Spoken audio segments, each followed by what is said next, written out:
What is going on, everybody? Welcome back. Woodward Sports Network here on the Midday Show. My name is Neal Ruhl, filling in here from 11 to 1 with Detroit. Yeah, what are you doing here? Detroit sports legend Terry Foster. Tfoss is in the house. He's got the Hugo Boss jacket. He's got the fedora. He's got it going on, people. How are you, brother? I'm doing fine. The Hugo Boss jacket was supposed to be a secret. I didn't know I had one. So I just pulled something out of the closet and it said Hugo Boss, and I'm like, look at this I'm a guy. player.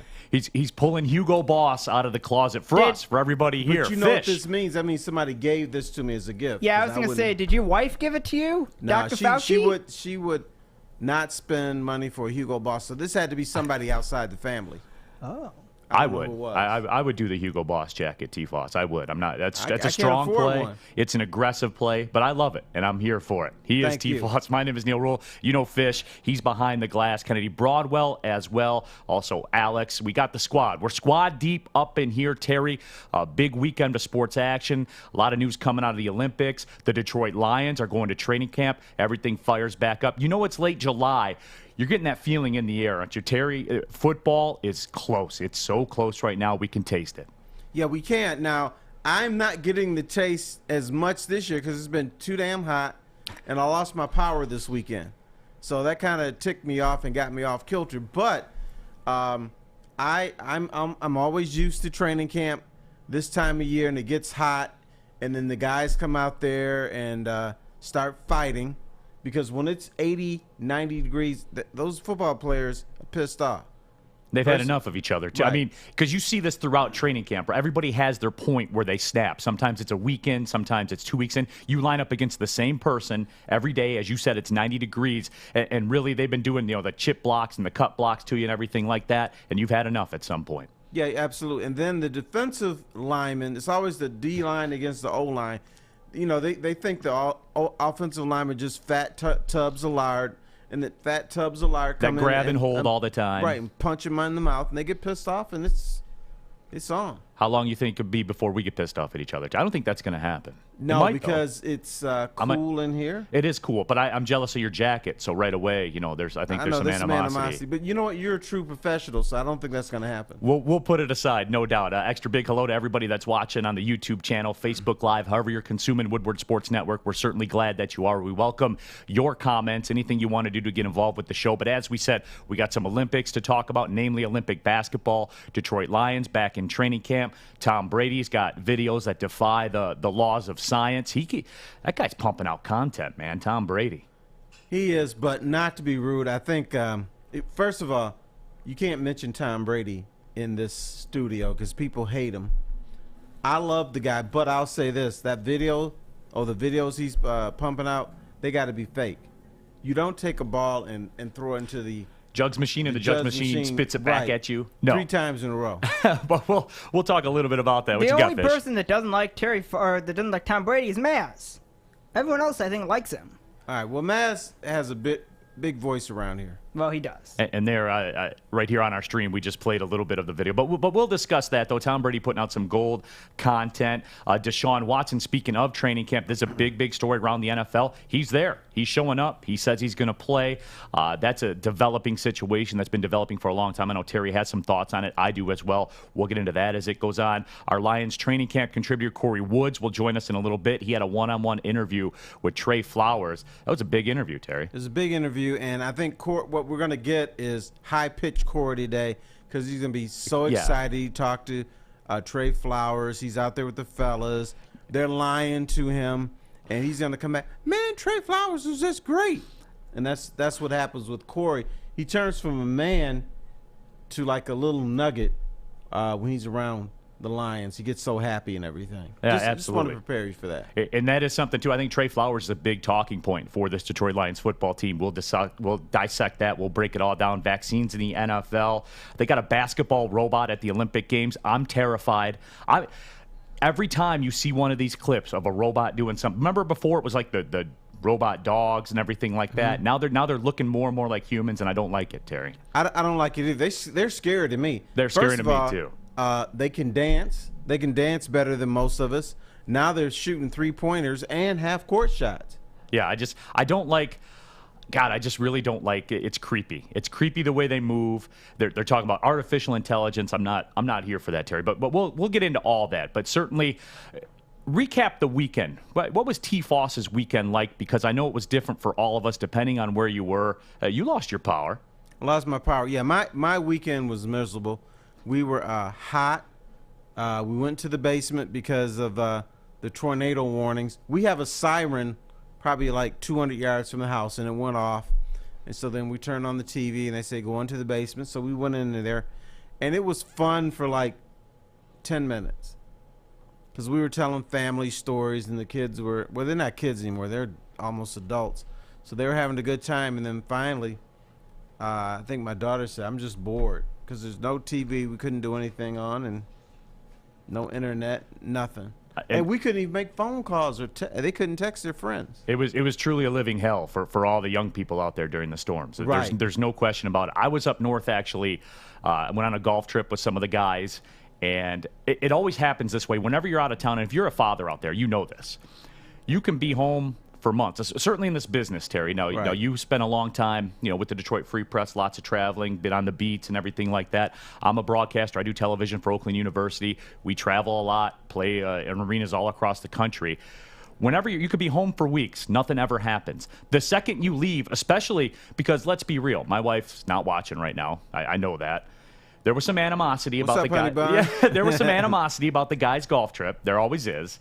And yeah, but you know what? Just do it. You did it. I did it. I did. I mean, I'm paying the price now, I think. But with all that being said, it always happens that way. There's some animosity about it. Of course, a near tornado is going to come through. I live in Washington Township. It looks like we were just split in the gap. Like, it looked like it was like up Armada way and Rochester way. So it looked like we were spared.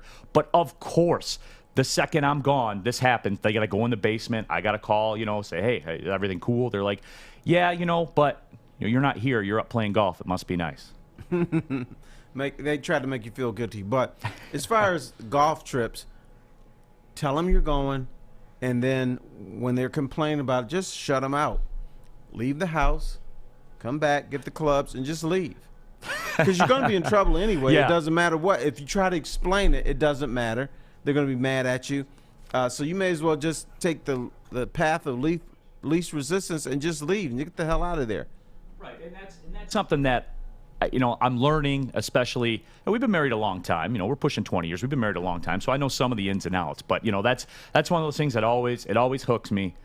But hey, time passes and it I gets all don't understand that from women. You're going up north to play golf. You're not seeing your girlfriend. 3 days. Right, Just 3 days. You're not messing around with hookers. You're going up to play golf with the fellas, talk a little trash. And then you come home in have 3 a couple days. of pops, and that's it, and that's what we did. But hey, we press on, Terry. I'm very excited about having this opportunity. Now, Tfoss, certainly I know your resume. I'm respectful of what you've accomplished in this field. This is a big moment for me to be here sharing a microphone with you, man. I'm fired up. Oh, really? Wow, I'm honored. I didn't know that I was that big of a deal to you. Well, you weren't until you brought excited. the Hugo Boss jacket out. Now that's when I knew it was for real. Once again, didn't know it was in my closet, but it was. So get involved. Your comments, anything you guys have to say about anything that we are talking about. But, again, the Lions hitting training camp, that's getting going this week. Corey Woods will join us about 11:30 to break that down with Trey Flowers. And I heard the morning show, and Joey and the guys were discussing it. And I think Trey Flowers, it's going to be good to hear from him because I think he's as pivotal. No one's talking about him. It's all the discussion is Jared Goff, the running game. Jeff Okudah, certainly a big talking point.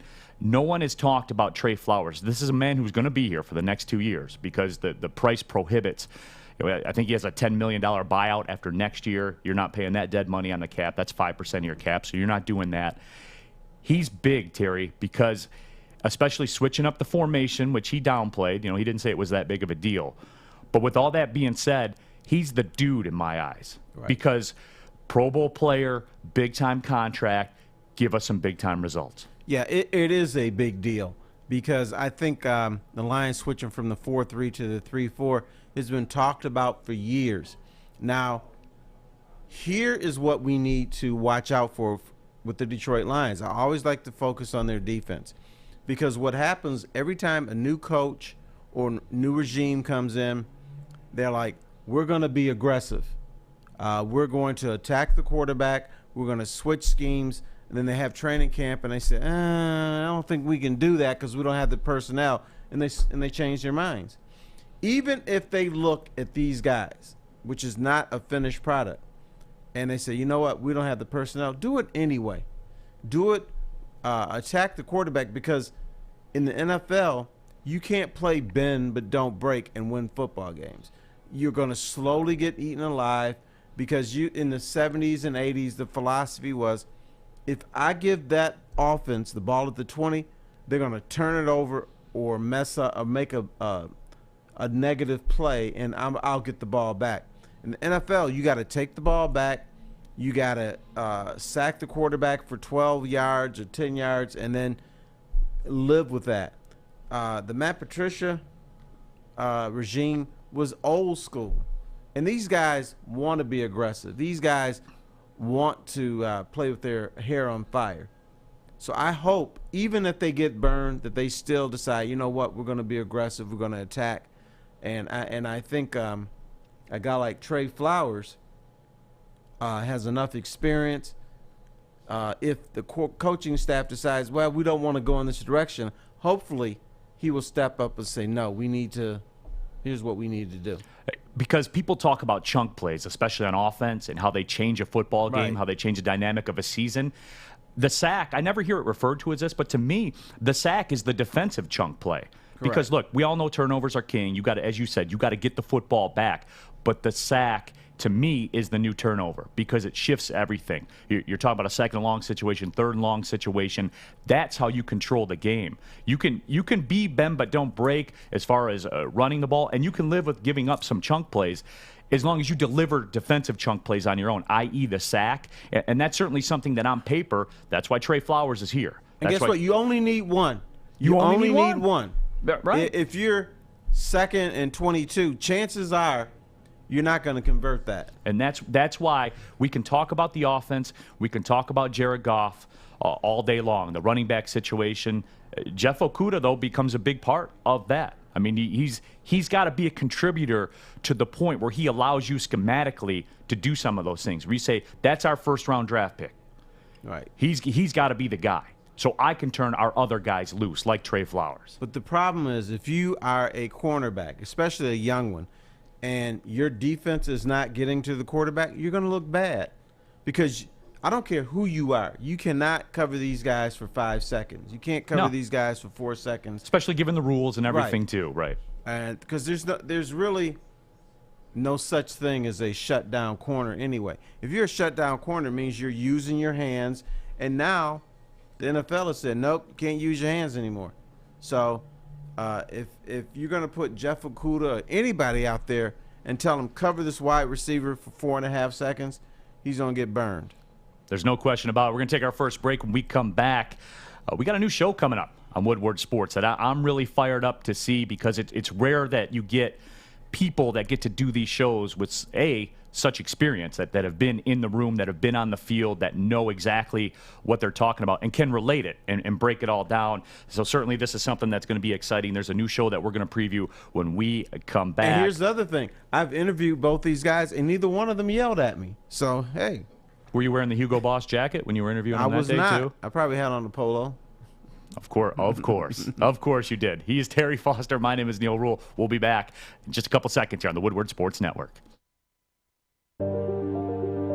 I'm looking to bring on another HVAC tech right now. We're recruiting 5 to 10 techs a month. We're looking to grow and expand. Every new tech we hire is from Northwestern Tech. The hands-on training is fantastic. They're always my first call. We love hiring Northwestern Tech grads. They come out trained and ready to work. Our program is only 10.5 months, and our next classes are starting soon. So why wait? I'm looking to hire Hire a graduate of Northwestern Tech. Northwestern Tech. Northwestern Tech. Northwestern Tech.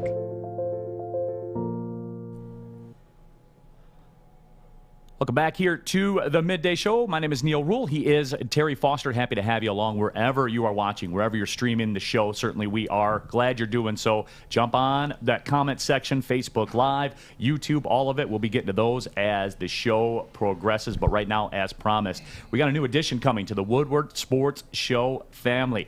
Inside the Locker Room, where Brian Masalam, a 3-time All Big Ten academic team performer for the Michigan State Spartans, Jason Strahan, the color analyst on the broadcast for Michigan State as well. You guys cheered these guys. You know exactly who they are. They're joining us here on the Midday Show here at Woodward Sports Network. Guys, it's great to see you all. You're going to break it down for us from the inside, aren't you? Oh, yeah, great to be here. You know, it's a unique perspective that we hopefully can bring to the people who want to know what it's like to be in the locker room and outside, and what it's like for athletes as they transition into the life after football as well. So, I mean, the whole thing from the recruiting process, playing in that locker room, and then to being regular old dads like me and Brian are right now. Absolutely, but it is called Inside the Locker Room. It'll be on Tuesdays from 8 to 9. So, you know, Brian, we'll start with you. I mean, what are you guys looking to do? Is this going to be nuts and bolts? Is this going to be philosophical? I mean, what are you guys going to be talking about here at Michigan State? Well, tonight I'm going to be calling him Jason Strahan like you just did. Didn't I say Strayhorn? Yeah. No, you said Strahan. Did I really? It's okay, though. It's an honest mistake. Yeah. And I like it. I love Mike for Everybody makes that. mistake, though. Yeah. I love Mike So we'll Strahan be for calling him that. Jason Strayhorn today. Okay, Strahan that's good. today. That's cool. That's cool. Wow, I'm sorry. That's a Freudian slip right there. Well, I know he got a sack record taken away. So, you know, that's didn't they say Bubba Baker's now the new all-time sack leader? I thought I read that somewhere. I Yeah, didn't hear that. they Really? went back on change film. I got to get the research department. that What, is the one from correct. Favre when Favre fell, they didn't count that one? Yeah, and it's about time. Yeah. Because it He wasn't gave a that sack. one up. That wasn't. Yeah, it wasn't a sack. But Jason, my apologies right to us on down. that. But So what are you guys going to be talking I about? think, you know, we're going to give, you know, some news, but just viewpoints from us, tell old stories, have no idea what we're really going to be talking about, to be honest with you. But we're going to fly by the seat of our pants. We're going to have Mel Tucker on tomorrow night, be our first guest, and kind of give you a viewpoint of, and have debate topics more than anything. I think it's more content driven that way, and, you know, give you our inside viewpoint on especially football. You know? And you guys talked about it with Mel Tucker coming on tomorrow. I mean, you guys are coming out swinging. I mean, you're your very first guest. I know Mel is he's pretty media savvy. I mean, obviously he knows that. He knows that end of it. But, you know, he's going to be on with you guys. I mean, these are the types of guests that you can get across the board. I mean, I know you guys are involved with the university as well. I know in different roles that you've had in the past. I mean, you guys are it. If anything happens up there, you know what's going on. We are, and so Mel knows we're headliners, and our show is going to draw 20, 25 people tonight. Million. Million. Yeah, Million. see, Right. you know, Yeah, million. Brian and I have been talking about this. People have been saying that we need a show for decades, literally, Yeah. because of the chemistry. We go back so far in that locker room in Michigan State. We met about 25 plus years ago. Yeah. And so now we're getting the opportunity to do it. And obviously with Brian being a former trustee at the university, Right. and now I'm currently on the state board of education for the state of Michigan. We've got some political savvy in there as well, a little bit of that, some pull, but really what people want to know about is that football and in the locker room and basketball as well. I mean, we have George Blaha, my partner on the broadcast, who may or may not be a guest in the future, and people within that organization as well. So, you know, so we can have Terry on here to tell us exactly how that stuff goes. Right, you can't keep George off your show, so yes, he's going to be part of it. But my question is: this going to be a Sparty party, or are you going to encompass all of college football? We are going to be very objective. And all of college football. All of college football. Are you kidding me? It's so hot right you now. know, we're going to begin the run to a natty starting today in East Lansing. Okay. With Coach Tucker on as we head to 12-0 on to Indy. Yeah. But we're going to be objective and right down the middle. Now, you said Michigan State's going to go 12-0. Are they kicking Ohio State out the league? Is this what's happening? They're gone. They might be gone anyway. They're leaving to go to the SEC, I guess. Yeah, well, everybody's going to be Put SEC. that nugget right now. Sources tell us. Yeah. No? I can see Ohio State defecting. I just can't see Michigan defecting. Not at all. What about that though? I mean, you guys as players, when you look around, and even, you know, I broadcast mid-major basketball with Oakland. I mean, just the change. This is going in my 10th season. The change from that season to today, it's unbelievable what's happening. And in college football, even more so. This timeline has become so hyper now. I mean, I don't want to say the players are free agents now, but the players are free agents. The schools are free agents. The conferences are free agents. It's free agency across the board. That's exactly right. And that's the market's going to dictate that. The SEC and Pac-12 and the Big Ten, all these big conferences have already said that they may break away from the NCAA, and that's what's happening with you see Oklahoma and Texas now not renewing their media contract with the Big 12. There's something to that. When there's smoke, there's definitely fire. No I question. think they're out of there. I will say this though, when we met with Jim Delaney once as a board, and at that time I believe there were a couple Big 12 teams talking about defecting, and so I asked him. I said, "How come you never hear of Big 10 teams defecting?" And he brought up the fact that because of the integration academically that all these research institutions have, that the collaboration that goes on is it's woven so deep between all the universities, you're never going to see a Big 10 school defect. So we'll see. This is going to test this right now. Well, I'm sure see. the other collaboration they like is that $25 million check they get from the Big Ten. Oh, yeah, that doesn't That's hurt. a good I think it's collaboration even also. more now. It's more now. It's like 39, Right. 40. You know, It's I'm good. sure that's a good collaboration to be a Well, part Yeah. of. it's his brainchild. You got to give him credit. As much No, as no doubt. No doubt. Much as I don't like him because he's an MSU, he's an MSU hater. I love But thank God he's not there anymore. Not Can there this show be anymore. on right now? I want to Yeah. hear that. I wanna Kevin hear what Warren. Brian's got Yeah, to we're say. going to bring Kevin Yep. Warren on. Yep. Jim Delaney, when Langford scored that touchdown in 13 to beat Ohio State, you hit that table. You were in the suite. You hit Football that table. players, they get excited and break stuff. Yeah. You Because know. Ohio State wasn't making it to the Big Ten championship, and you thought it was going to affect your ratings. So we are aware of that. No, but that is something though. I mean, and that is the driver. Let's be real. I mean, the driver is that check from the Big Ten Network. The driver is the television contracts and these national deals that are signed. It's all TV. All of That's it's TV. what it is. Yeah. I know they don't TV give it to the drives everything. broadcasters. Don't. The hypocrisy of a Tuesday night 9 p.m. game, college basketball game, getting home at 2 a.m. For 8 a.m. and calling, class. For an 8 a.m. class, calling these kids student athletes. It's about time they're getting paid. Yeah. We're going to touch upon that too. Well, how about this? You guys never played in the MAC. The MAC doesn't have Saturday afternoon games anymore. They got Tuesday night, November Tuesday though. night and Wednesday and Yeah, Thursday. They did that for Vegas. Yeah, Right. Vegas, alumni, Vegas, the Gambler. But if you're a MAC school and you want national television, you're the only show in town. You'll gladly take a Tuesday, Wednesday, Thursday night, Wednesday night game. Yeah, because if anything this society's shown, we're addicted to football. We're flat For out sure. addicted to football. When No you're doubt sitting there about on it. a Tuesday night and you're watching Ohio University versus Miami of Ohio, Yeah. and it's 0-0 heading into the fourth quarter. It's either 0-0 or it's like 55-52. There's no in between with those games. Exactly. Track It really meets is. are Yeah, track meets. 2 yards of a But cloud as of an dust. alum of a MAC school, I am not going to a game on Tuesday night in November. No. Oh, they've shown You're that. not going. I'm You're not chilling in going. your basement. Unless you got 5,000 on it, you're going. Unless No, there's even that then. 5,000 layers of jackets or something. I'm not going there. Right. I actually went down once to Toledo to watch Boise. Boise came to play Toledo in the Glass Bowl. That was a few years ago, maybe 5-6 years ago. That was the only MAC game, MAC stadium I've been to watch, besides when Michigan State played at Western. That was kind of cool. Yeah, I seeing went Boise down at there a couple Toledo. years when Toledo played Miami. When Yeah. the U came up here, I was a Yeah, big U that's kinda cool. fan as a kid. I Oh, loved yeah. all that swag and all that stuff. And I went, and it was pretty cool. It was. So, I mean, you guys are going to have Mel Tucker on, obviously. You talked about the first episode of Inside the Locker Room, where Brian Monsalem and Jason Strayhorn will be tomorrow at 8 o'clock. You'll have Mel Tucker on. What's that discussion going to be like, you think? Intense. I'm going to ask him a lot of big time topics and see what he's going to say, man. What do you think? He's got some surprises for you.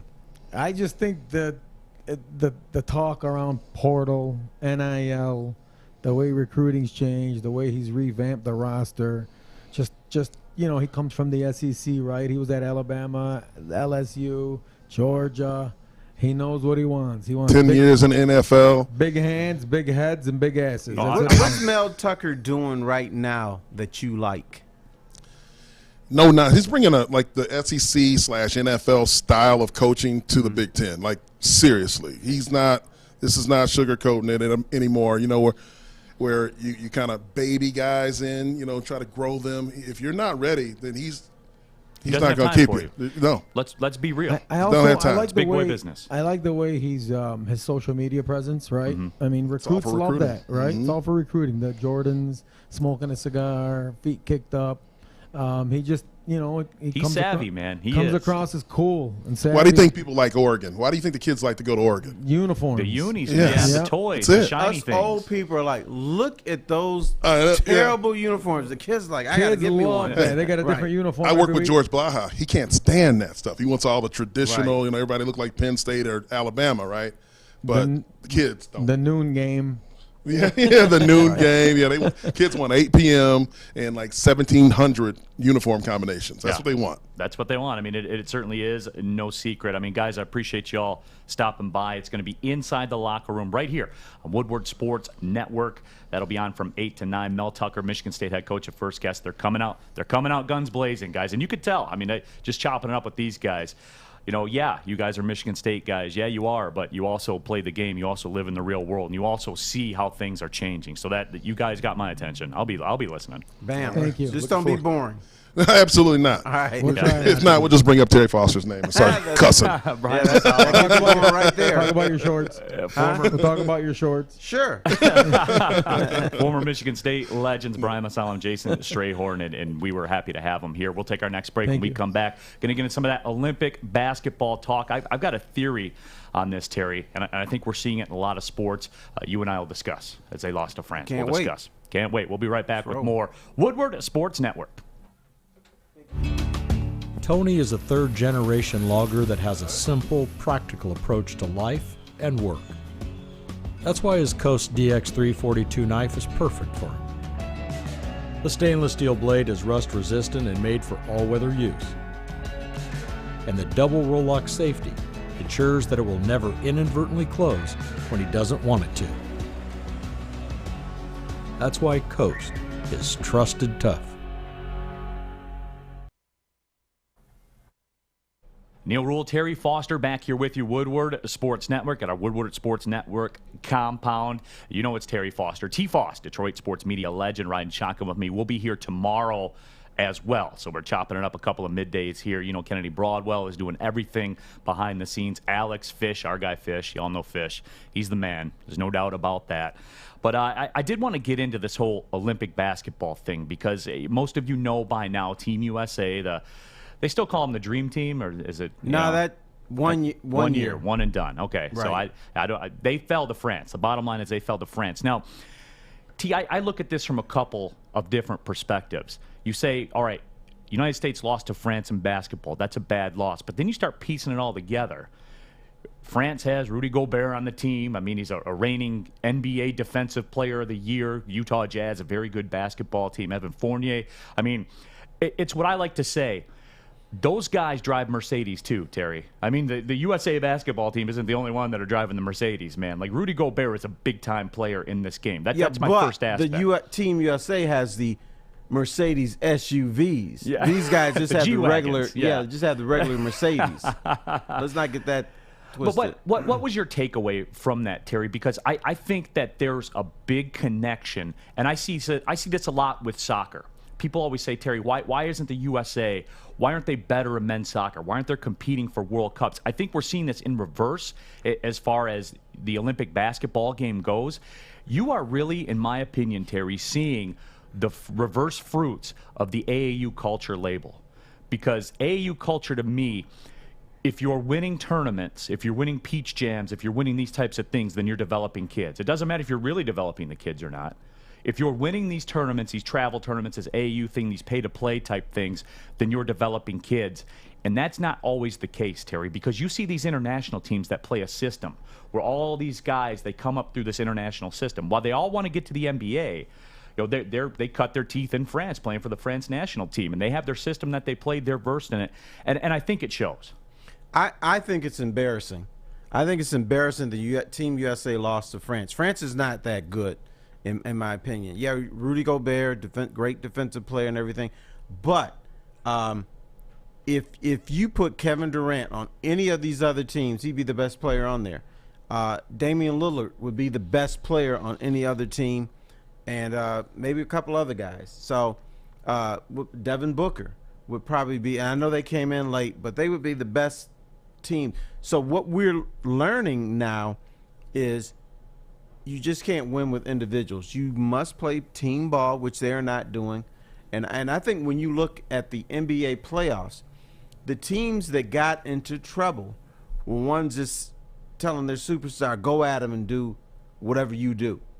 The teams that were winning decided, let's throw the ball around, let's spread it around, let's play a system. and let's play some team basketball. From what I've seen with Team USA, they're not. They're just saying, okay, we're the best. Go out there and just ball out. And that surprises me with Greg Popovich, who's very defensive now, who's saying that you shouldn't be surprised. Yes, you should. You're not giving the other teams respect. Yeah, I probably am not, because when I look at that collection of talent, even though it's not the best NBA players, LeBron is not out there, you still got some very good talent. You should win these games handily. Yes, Vish. Are you guys scared of the U.S. basketball team? You mean like could it end disastrously? Yeah. Scared? The early returns are not good. Okay, you guys should not be scared. I heard you talk about this morning, and I agree with you. Just take a deep breath. They're going to beat Iran. They're going to beat Czech Republic. They're going to go to the quarterfinals. They're going to win the semis. They might not win the gold, but they're going to be in that gold medal game. Okay, just but relax, when Gary. we talk about Team USA and men's basketball, going to the finals is not good enough in losing. It ain't for silver, Terry. Right. They're not there for the silver. In fact, Team USA left the silver medal in the IOC's war chest or whatever, because they were pissed about the outcome of the game. So there's no consolation prize for Team USA men's basketball. It's gold or nothing. And I'll tell you what scares me more than that. I looked at my girl Simone Biles. She didn't look good. No, she did not. That was she looked like her mind was somewhere else. I think she's bored with the process, because she's won gold medals, she's won world championships, she's been through all this kind of stuff. So I want to see how she rebounds. I'm kind of more interested in her than I am with the men's basketball, because I just look at them and I just think they're playing pathetic basketball. Now, the guy that's all offended by everything is Greg Popovich. I think he wants to take the pressure off of him. He said, "Oh, these teams are really good now." No, they're not. Some of them are. Serbia is good. Nigeria is good. Yeah. Nigeria. And they beat USA, and they played Australia tough yesterday. So that's a fine loss. We're talking about Australia and Nigeria, please. Australia beat USA, and they played Nigeria yesterday, and they played Nigeria tough.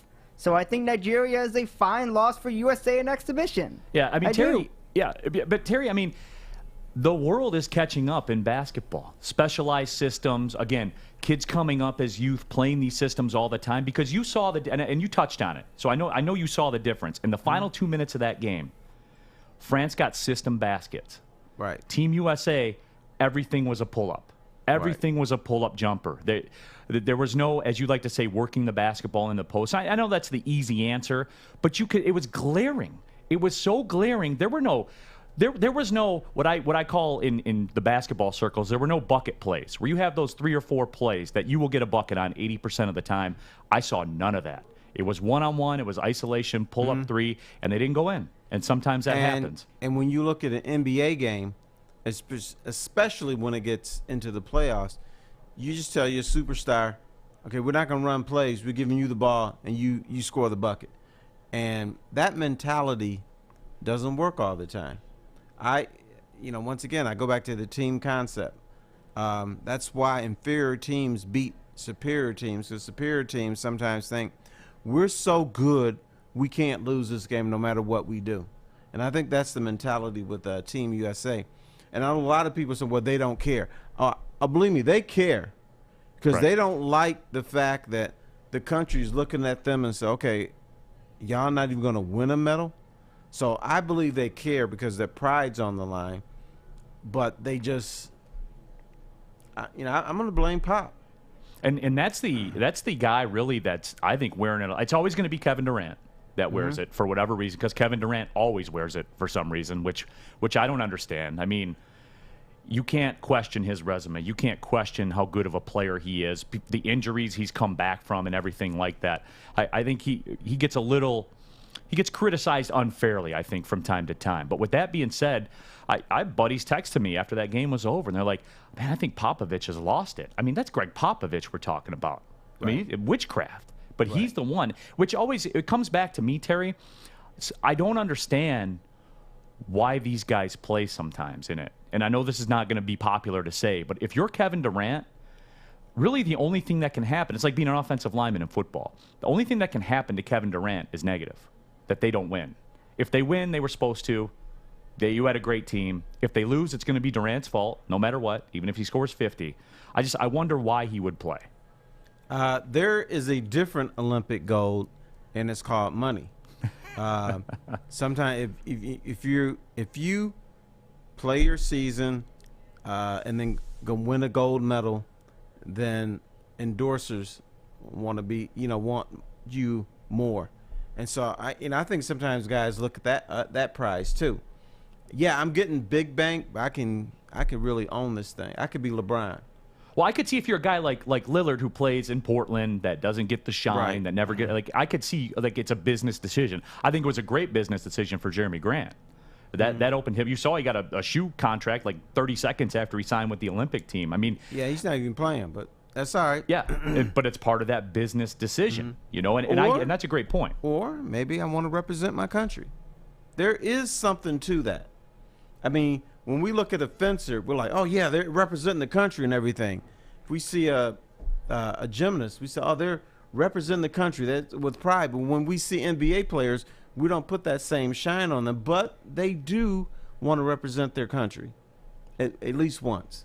Yeah, and there's something to the patriotism that's behind it and all that stuff and the national anthem and all that. And that is great. But they can't slip up again the rest of the way. There can be no more slip-ups because if there is, as Drake says, it's over. OVA. Yeah, and pool play got Iran and Czechoslovakia. I mean, come on, please. Actually, Czech Republic. Which of those are we supposed to be scared of, Iran or Czech Republic? Well, that's what I'm trying to tell you. I'm trying to tell people that they're going to make it to the gold medal game. What I'm trying to tell you. Everyone's freaking out. Going to the gold medal game and giving it the old college try is not good enough with this team. Well, no, they're going to go to the gold medal game, and they're hopefully going to get up for whoever they play, and then they're going to win. So they win the whole thing? Potentially, yeah.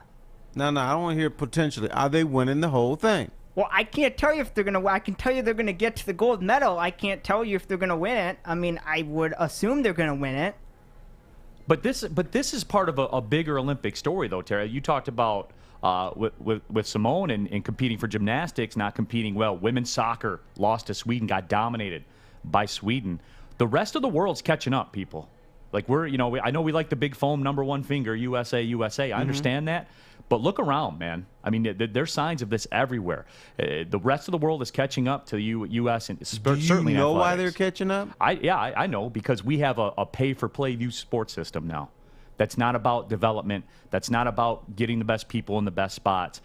If you can afford to play, then you can afford to play, and that's what it's become. And it's not like that everywhere. But when you look at these foreign players, and I'm not just talking basketball, where did you go to school? UCLA, or I went to Michigan, or I went to Texas. We're training people to kick our ass. That's true, too. Right.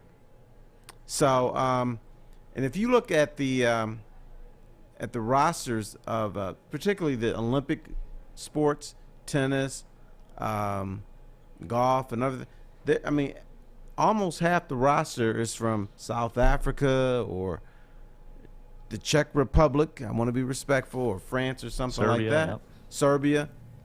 So, we're training people to beat our ass. I was thinking about this yesterday when we were getting ready to get together for the show and everything, and we got our prep sheet sent out to us, and it really popped in my head. And I want to know if you're the same with me on this. I don't really care about the Olympics this year, and I used to always watch the Olympics. I did. It's not on when it was usually on. It wasn't on when it was supposed to be on. When it's in Japan, I don't know if things are live. If what I'm watching already happened, I don't know. There's no appointment viewing. Games are on at 5 a.m. and I know this is a very first world problem of me. I understand that. But I feel disconnected from the Olympics in such a way that I never have before. Our teams are struggling. Let's just call it what it is.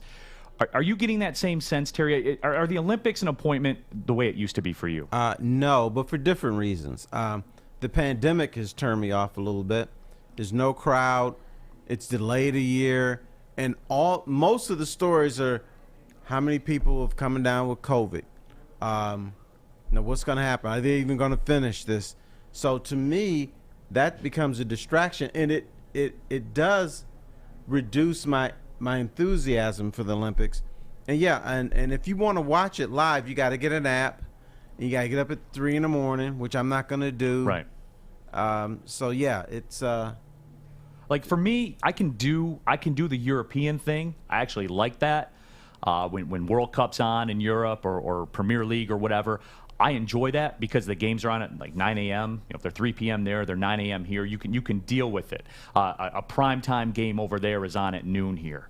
That suits better for me. Again, I'm like you. I'm not getting up at 4 a.m. If the USA basketball is playing in the gold medal game at 4 a.m., no, I'm not, Terry. I'm not doing it. I know I'll that. read about it. I know that it's part of my job to be informed, which I will walk in the door. I'll be informed as to what happened. I'll take a look at things happening down the stretch on demand, and I will get a feel for it. But I'm sorry, guys.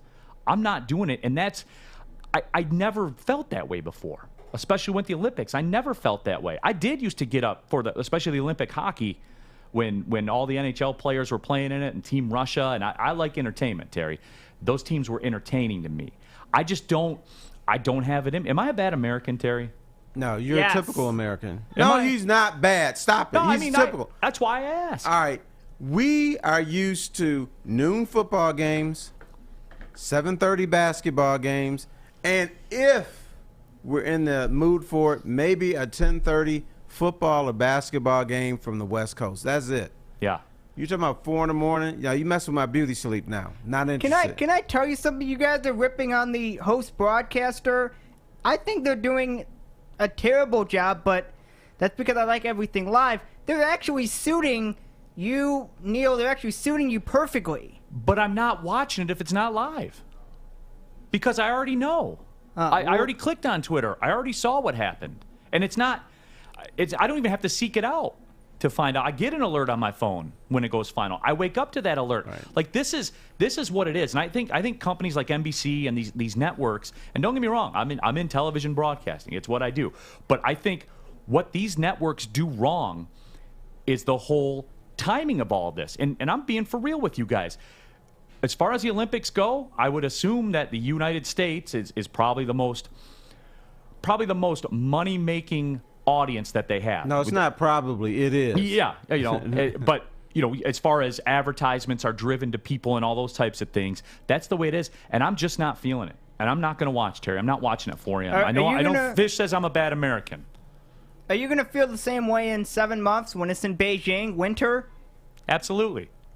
Because the time's going to be the same. The games are going to be on at 4 a.m. And I used to, when I was younger, I would get up and watch Russia play USA or USA Canada in hockey. I would get up at 6 a.m. But I'm married. I got 3 kids. She's mad at me about being on the golf trip. I don't have that. Well, that's a special game, Russia Canada or U.S. Canada. You can do that now and then, but to see USA France, not interested. But that's why NBC tape delays it and put it on. When you guys I already know, Fish, what happened because I got an alert. I got an alert on the phone. So they told me. I don't need to know. Let me tell you something, young man. In the 1960s and 70s, when we didn't have all this stuff, NBC could show the Olympics at 8 p.m. of a game that happened at 4 a.m. And I'm watching it like, yeah, let's go. I'm cheering. And there was a crowd there. Because I had no idea who won this game. Now we've got too much technology. So I know by 9 a.m. who won the game, and the NBC is saying, pretend that you don't know because we're showing the game at 8 p.m. that night. You should know not to check your phone then. I mean, I can only help you so far. You have to walk around like this for like 12 hours. We're told all the time what's happening in the world, not just with sports, But with politics and what's going on with China and stuff, we just get alerts. That thing just go ding, ding. You know something's up, so let me check it out. And you read one sentence on it, and then you move on. Right. Because that's the way we are. Comments on our Facebook live broadcast right now. Jeremy Ballreich's right with us. He says, I haven't watched 1 minute of the Olympics. And I flipped on a couple nights ago just for a couple seconds and watched a little bit of the Brazil soccer game, and that's been about it. That's been about all I've watched. Right. I'm a bad American, though, according to Fish. You know what? And Fish is going to be really mad at me. Even the opening ceremony was stupid.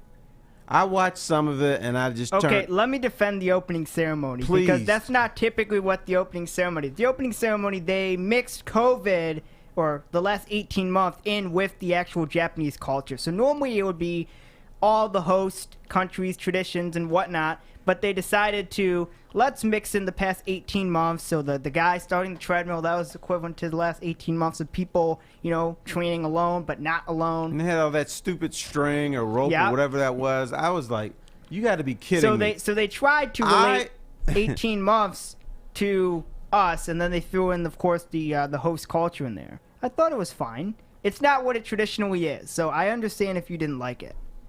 You said the right word. They tried, but they failed too. Right, and that's exactly where I am with it. It's just it's not the same as it used to be, and maybe I'm get off my lawn guy. Maybe I am. Maybe I'm becoming that as I get older. No, we're spoiled. We're used to high production. We're used to things happening when we want them to happen. Did you see the globe, though? Did you see the globe? They had like 1,800 drones to make the globe. That was pretty cool. You didn't see that? Okay, cool. I must have missed that one, I must Fish. have turned it off by then. Okay, they had that all over everything. You guys didn't see? No? No, because we turned it off, brother. Yeah. We have to rely on you. Yeah. No, but it's just I thought that was interesting. I thought that was an interesting topic to talk about, because looking at the comments here on the social media, you guys are with Terry and I. I mean, you're not into it the way you were, and I can't. For me, the main reason is the time. It's the time, and I just can't watch something that's not live. There's not something that it's not something I'm going to get into. It's just not, because I already know what happened. That's the double-edged sword of it all. Right. You said we're spoiled by too much technology, but you have to evolve with that technology. And I really think, and this is just something for me, it's a time thing. It doesn't matter where the games are to me. I don't care where they put them. Just put them somewhere where the games are going to be on, somewhere between 9 a.m. and 9 p.m. 9 a.m. and 10 a.m. Or 9. Give me 9 a.m. up until 10 p.m. as you said. I still have that little bit of West Coast training since I've gotten more into fatherhood. I don't have the, right. I don't watch as much Mountain West football as I used to. But but I certainly do. That's what you got to do for me. I'm sorry. I'm high maintenance, I guess. No, you're not high maintenance. You are an American. That's what you are. Not according to Fish. Like, according to Fish, I got to get a Hulkamania T-shirt, and I got to get a guitar and come out here, and we need fireworks put on. We need exploding fireworks, red, white, and blue fireworks. You can't listen to him all the time. I mean, maybe we can play Real American. Maybe that's something I have to do. Maybe that's on me. Now, we're just used to a certain quality, a certain whatever, that the rest of the world is not. That's why my philosophy on why isn't soccer bigger here is because we have a lot on our plate. We have the NFL, we have Major League Baseball, we have the NHL, we have the NBA. No other country has all that. And all these sports now have become year-round businesses. Right. The NBA is doing a great job of mattering 52 weeks a year. The NFL, the free agency, the draft, the schedule release, the network contract announcements, all of it. I mean, it goes on and on. It goes on and on. And that, again, the NFL's king. We talked about that, certainly, when we had Brian and Jason in here. We talked about that. The NFL's king, and that's taking up more of our time. So there's less time to give to everything like this, and especially a fringe sport. For me, the NHL has been the one that suffered the most, like through this advancement of the last 10 years. Certainly working in the industry, too, that hurts us, too, Terry, because I have to put my time towards when I'm broadcasting soccer or college basketball or wherever. The NHL gets squeezed out, man, and the Olympics certainly have. Yeah, and we all have, most of us have an affiliation with the university, whether we went there or not. So that adds to it, too. Our plate is not only full, but it's overflowing. there's food dropping on the floor. So we don't have time for a 4 a.m. basketball game. We don't. We got to go to bed at some point. We do. Let's take a break. When we come back, I know Deshaun Watson's at training camp. Terry and I will discuss that. That's a huge story in the NFL. What do you got, Fish? Before we take a break, have I told you about Northwestern Tech? Please do. Tell us all about it. Start a new career in an industry that is always essential, the heating and cooling industry. Learn more today by visiting northwesterntech.edu. Woodward Sports. We'll be right back with more here on Woodward Sports Network. Hi, I'm David Hall from Hall Financial. With historically low interest rates and 5-star service, you could pay your mortgage off faster without increasing your monthly payment. Get started now at 248-308-5000 or chat with us online. Call hallfirst.com. We are here, downtown Fenton, my favorite Bridge Street Exchange. That's right. And you want to switch up your wardrobe this summer? It's this easy. You ready, Joey? I'm ready. All right, you ready? I like it. You want to do it again? Yeah, let's do it again. All right. Ooh, Brixton. Nice. One more time? Yes. Ooh, I like the hat on this one, too. You ready to do it one more time, Joey? I'm getting tired. One last one. All right, let's change it. Bro, where's your shirt? You need new clothes this summer. Bridge Street Exchange in Fenton. That's where you need to go. Thank you, guys. Welcome back to the Woodward Sports Network here at our Woodward Sports Network compound. My name is Neal Ruhl. We'll be in the next today and tomorrow. He's Tfoss, Terry Foster, Detroit sports legend in a Hugo Boss jacket, pulling out all the stops. The hat, too. And don't forget my South Detroit shirt, too. That is, I do like that shirt because that is accurate. Yes. South Detroit is can. I love that bit. That's a great sports media bit, isn't it? It is. It certainly is.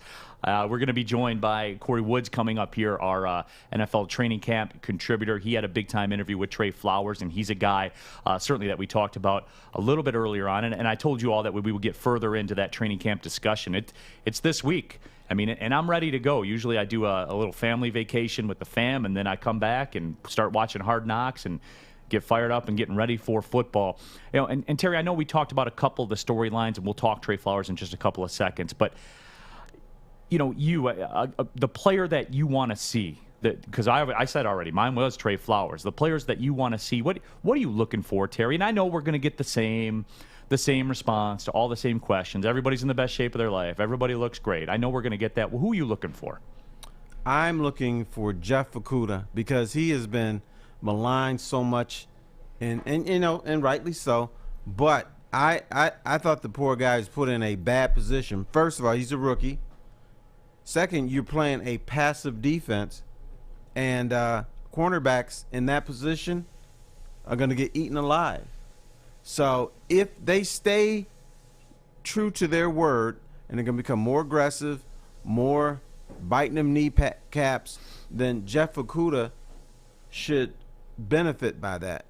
So I want to see if he becomes a quality corner, because I don't think there's shutdown corners anymore in the NFL because of the rules and what they're allowed to do and everything. But if he becomes a competent guy, I would feel pretty good about that.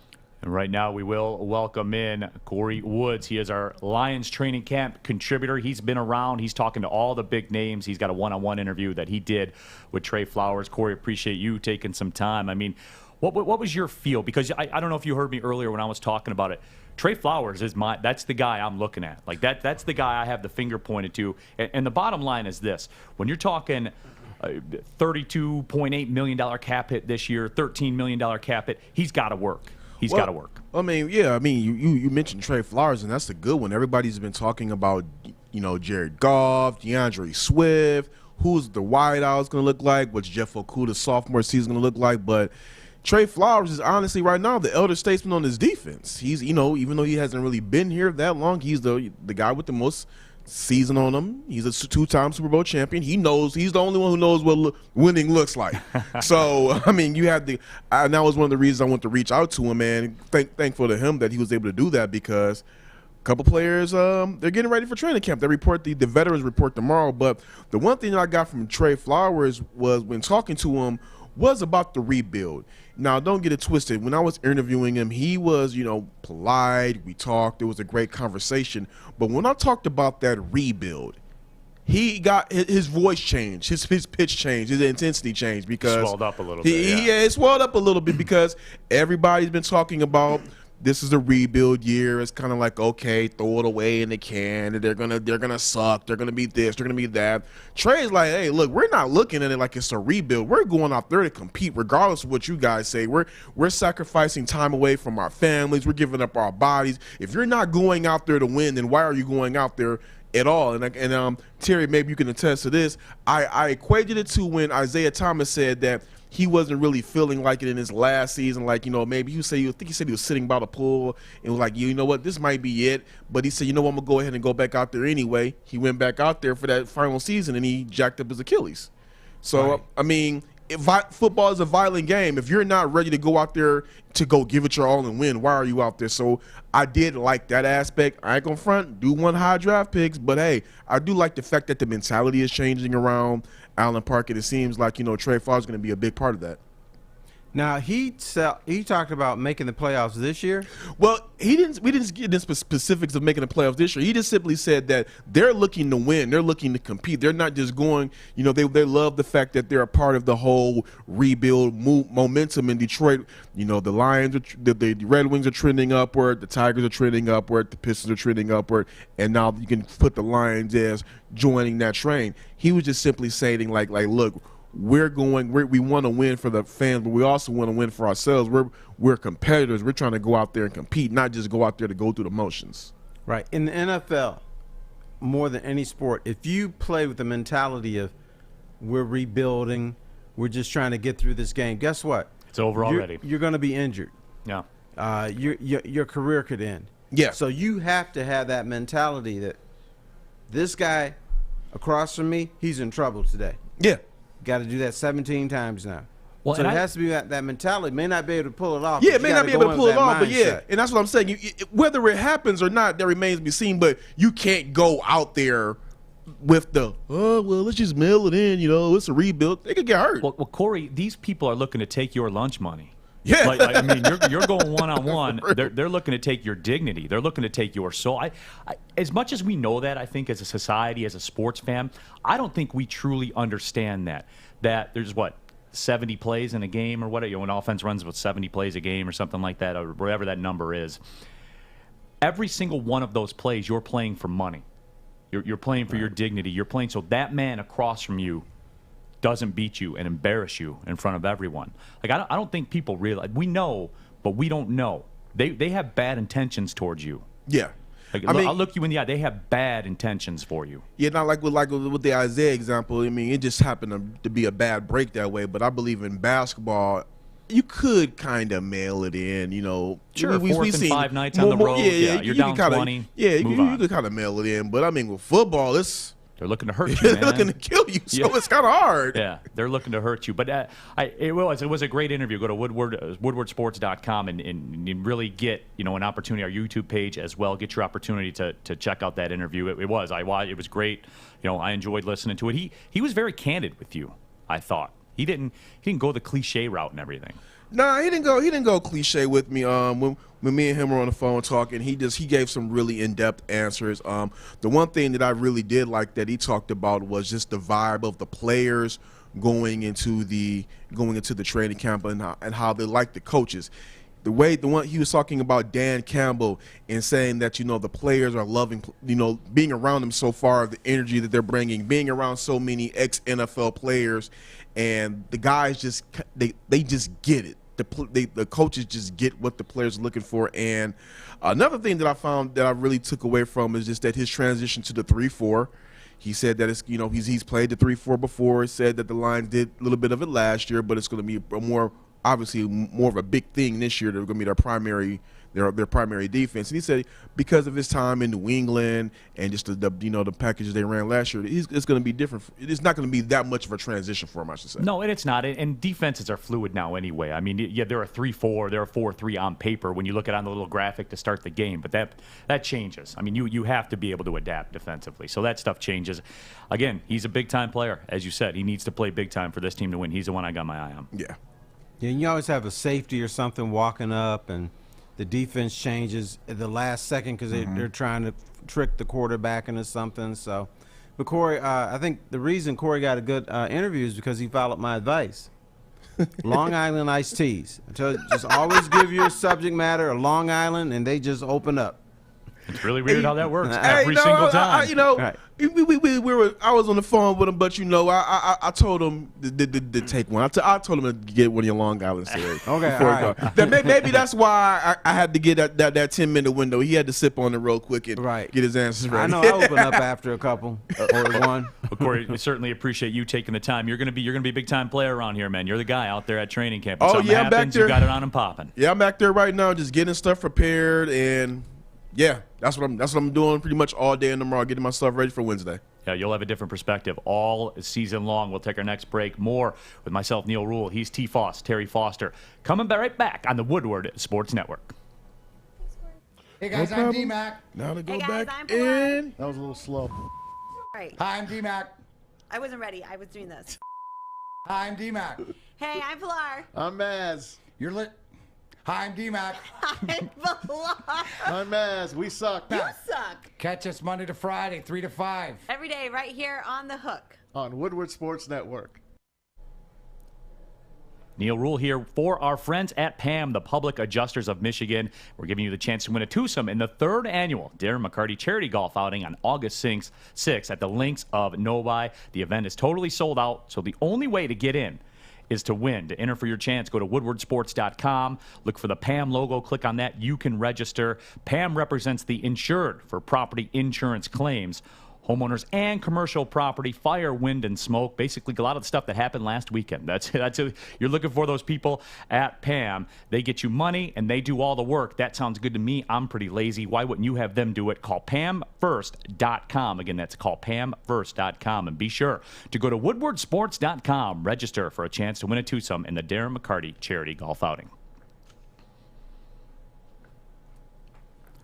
Back here on Woodward Sports Network, Tfoss, Neal Ruhl in the building. Certainly we have Fish as always. He's a real American. He's more of an American than I am. I've been told by Fish himself. Kennedy Broadwell doing a great job. Alex as well. Appreciate all their efforts. I see you guys are really getting into it on Facebook Live, the YouTube channel as well. And, you know, it's we're talking about the NFL, and Terry, we followed this Deshaun Watson thing, and this certainly is becoming a bigger story by the day. And you know, Terry, certainly the situation with Deshaun Watson, there's been some sexual assault allegations and everything that's gone on around that. The NFL has said nothing, which means that they're doing nothing. And I always have to be careful. I think we always have to be careful when we talk about these types of things. And I don't know what people are looking for from the NFL. Like I don't understand what they want. This is something that's a legal issue that's going to run the legal course. I guess the depositions are supposed to start in February. The NFL feels that they're comfortable with the way things are, that Deshaun Watson can participate if he so chooses in training camp. He wants out of Houston. He's made no bones about that. He wants out, doesn't want to play for the Houston Texans anymore. He has reported to training camp. He will be available to play. That's what he said. I think some business decisions are being made across the board here by the Houston Texans, by Deshaun Watson, by the NFL. Here's what I want from the NFL. You've had an investigation for like 3 or 4 months. Let us know what's going on.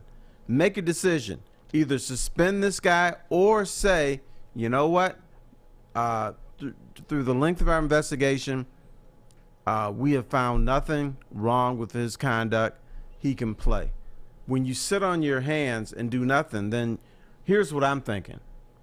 Okay, NFL, you probably did find something, but you don't want Deshaun Johnson is one of your Watson is one of your golden boys. He brings money to you, so we're not going to do anything. Now with Ray Rice, who they suspended who's on the last leg of his career, yeah, you can jump bad on a guy that's not playing well, who's gaining 600 yards a year. But Watson is a face of the league. He, if the sexual allegations part wasn't a part of his life, the whole NFL would be fighting to get this guy into their training camp. But when the NFL says nothing, to me, it's a cover-up. It's, yeah, we found something on it, but we're not going to say anything until we absolutely have to. Well, and you can hide behind that whole the whole legality process. Sure. Depositions are going to start in February, so let the legal course run its course, and we'll see where we're at in February. In the meantime, you get a star. He is a star. Mm-hmm. Make no mistake about it. Deshaun Watson's a star. He is a star. A superstar, yeah. Absolutely, a superstar. It adds some layers to the mix that he wants out of Houston. If you're Houston right now, are you holding on to him? Because he's reported. Because if he didn't, he's going to pay those fines, and those fines will continue to add up and continue to add up. And I know it's probably a big distraction for everybody that's involved, but at the same time, there's a big business decision for Deshaun Watson because he wants that money. Yeah, he wants the money, but the other issue is about women. I know that if the allegations are true, he shouldn't play in the NFL. He should be booted out because athletes at some point have to get it through the thick skull. Yeah, we know you get pissed off. Yeah, we know you slap your woman now and then, but stop. Stop with all the sexual harassment. Stop with all the rape. Stop with all this other stuff because this isn't the way that we treat another human being. But the NFL will jump down on you if you can't play. But if you can play like Deshaun Watson, it's like they look the other way. Yeah, a couple women got their I's dotted, but that's all right. And that's proven out to be the case time and time again. Detta Snyder on Facebook Live says, I hear the Texans are now open to trading him, but they want 3 first-round draft picks. I think with the case still ongoing, I don't see them getting 3 first-round picks or anywhere near that. And I would agree with that because right now there's a taint to the whole situation. There is. Like this whole situation is marred. And if you're Houston, your asset, because of this cloud that's around everything, your asset that you have in Deshaun Watson, because let's be real, the players are assets. That's what they are. We talk about draft assets and contract assets. That's what they are. They're an asset. Their talent is an asset. They are compensated by the team that they work for. He is not as valuable right now with this whole thing hanging over. And I'm sure there's a lot of layers to this, and I'm sure Houston would like to trade him and be done with it, but they will get nowhere near the value that if you and I are having this conversation 12 months ago, it's a different conversation as to what Deshaun Watson would command. Right now, if you're Houston, Terry, because essentially this is what this is. The Houston Texans will be walking to the crap table right now, and they will be rolling the dice. And if they keep him, they're rolling the dice. And if they trade him, they're cashing out their chips and they're leaving right now with their position in the game. If you were the Houston Texans right now, Terry, what would you do if you were the president? I'd keep him. Because, one, I don't think the NFL is going to come down on me. I don't think the NFL is going to say, you got to get rid of this guy. I don't think the NFL is going to do the right thing. So you know what? If they're going to do the wrong thing, so am I. This is my asset. I want to win. I want to make money, so I'm keeping him. And Deshaun Watson, just so everybody knows, in the second year of a 4-year, $156 million contract, his base salary this year is right around $16 million. So he's a tremendous value, with the way his contract is set up right now. If you look at the level of star that he is, now there's some dead cap money ramifications. This year, that number $67 million of dead cap money. So as far as it pertains to that, I mean, what he's going to command, it just comes back to that for me if I'm Houston, because I'm with you. I'm keeping him. And guess what? You're playing. You signed the contract. You said you wanted out. We don't feel that way because we can't get for you what we think we could get for you. The only thing, though, Terry, is I always feel like the player has the ultimate trump card in this because he's got the talent. And that's what everybody's chasing, that talent. He's a star in the league. You can't just replace that. You can't get 3 draft picks for him and get that. I don't think you can. I mean, unless those draft picks are, at the very, very top end of the draft, which, Houston certainly is going to do a good job of getting those high draft picks on their own. Right. And the other dangerous thing is he can get his boys on the team. Hey, Deshaun, they doing you wrong. Click it up. And they may not play at an optimal level because they want to show support to their guy. So he can become a distraction in the locker room. But you know what? Houston Texans aren't winning anyway. So I will try to keep my star asset unless the NFL is going to say, you know what, here's what we found out he did. It's credible. You got to get rid of this guy. Or you got to, he's not going to play. Then you turn on him. But, that's sports. Right, and as far as Deshaun Watson goes, he said that he's going to play out the legal process. He said, I'm innocent of this. I will play out the legal process. He doesn't want to settle as of right now. That's all. It's all a transaction for him at this point too. I mean, he's got to say the right things and do the right things, and this whole situation is just, and that's tough for Houston, man. Like you got your guy locked up. You said you were ready to roll. You were ready. You did some big things and made some big moves and figured you were all set. And it's just an ugly, ugly situation. And here's the thing: he might be telling the truth. He might be. Maybe he didn't do anything. Right. He might. I mean, I tend to think of. Where there's smoke, always seems to be fire. I don't know. I wasn't there. I don't know what the situation is, and the legalities will play themselves out. But with all that being said, you say that you would keep him. I say that I would keep him. But then there's another part of me that says, let's just be done. Let's just move on. But what if you trade him and this process plays out and it's over? Yeah, then you've lost your asset. If I was Houston. Thinking about the team. First of all, we're not winning with him. Right. He's a $16 million a year player, and normally when you get a quarterback making that kind of bank, you don't win. So I privately might be saying, hey, NFL, come out with your decision so I can trade him. Even if I don't get 3 first-round picks, maybe I get 1. Maybe I get a first and a third. I get something for him. That maybe I can take some of his money off my cap eventually, and I can get some good young players, because this is a young man's league. If you're not young, you can't produce in the NFL. I know, but you need a willing partner to do that. Some of our comments here on the Facebook page, Ed Clee says he's already been convicted in the media, as far as the media is concerned. I mean, I don't know about all that. I'm always a guy, I want the legal process to play out, because that's why we have the legal process, is to figure out the answers to these things. No, he's been convicted. The media we convict. When you hear allegations, there's certain people.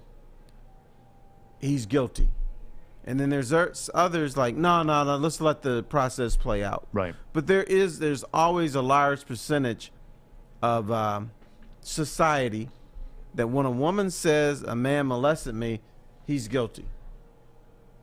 And in fact, we had debates, believe the woman, especially if there's like 10 or 15 of them coming out.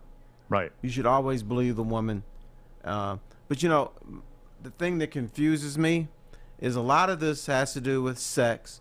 A lot of this has to do with relationships. If you are a pro athlete, particularly Deshaun Watson, you don't have to do any trickery to get in bed with a woman. You don't have to trick her until to laying with you, because you have a lot of willing participants. No question. So, just be a gentleman and let it play out. Yeah, and that's certainly what we will do. Charlie J. Velthouse Jr. says, maybe I would have kept him before the news came out, but not now. No way. And this is the poker game right now that the Houston Texans are facing. We have an asset that's not as valuable as he was 12 months ago. Do we take that reduced compensation for him and move on?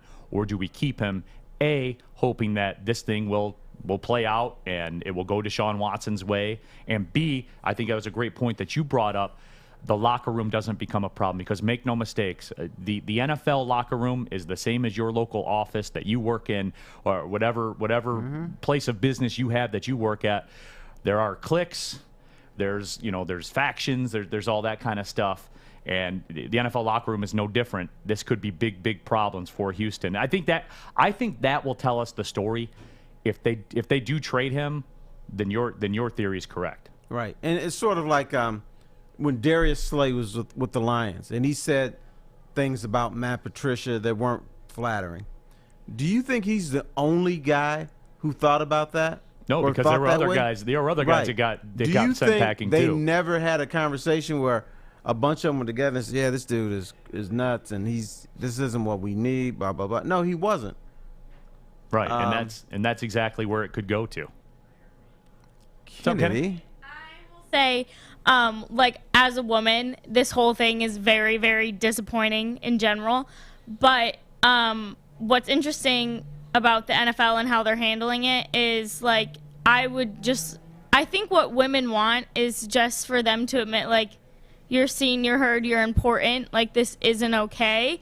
So, like, for example, this is not okay to me at all either. There's a fencer on the U.S. team right now at the Olympics who has allegedly sexually assaulted 3 of the female fencers. So the Olympics have put in a safety plan to keep him away from the other female fencers. Then why is he there? Right. Either you're a problem or you're not a problem. And Right. if you're a problem, goodbye. Exactly. But I'm like, in the least, I would like to see the NFL have show me that you're not gonna let this happen anymore. And like, okay, if you wanna play the facts haven't come out yet, we're gonna let the legal system someone needs to be there when he's getting if a female personal trainer is with him, or like, he shouldn't be in positions where he can touch someone like that again. So they just need to make women feel more important in the league, and like female reporters in the locker room, like someone should like always be there now, because he shouldn't get the chance anymore.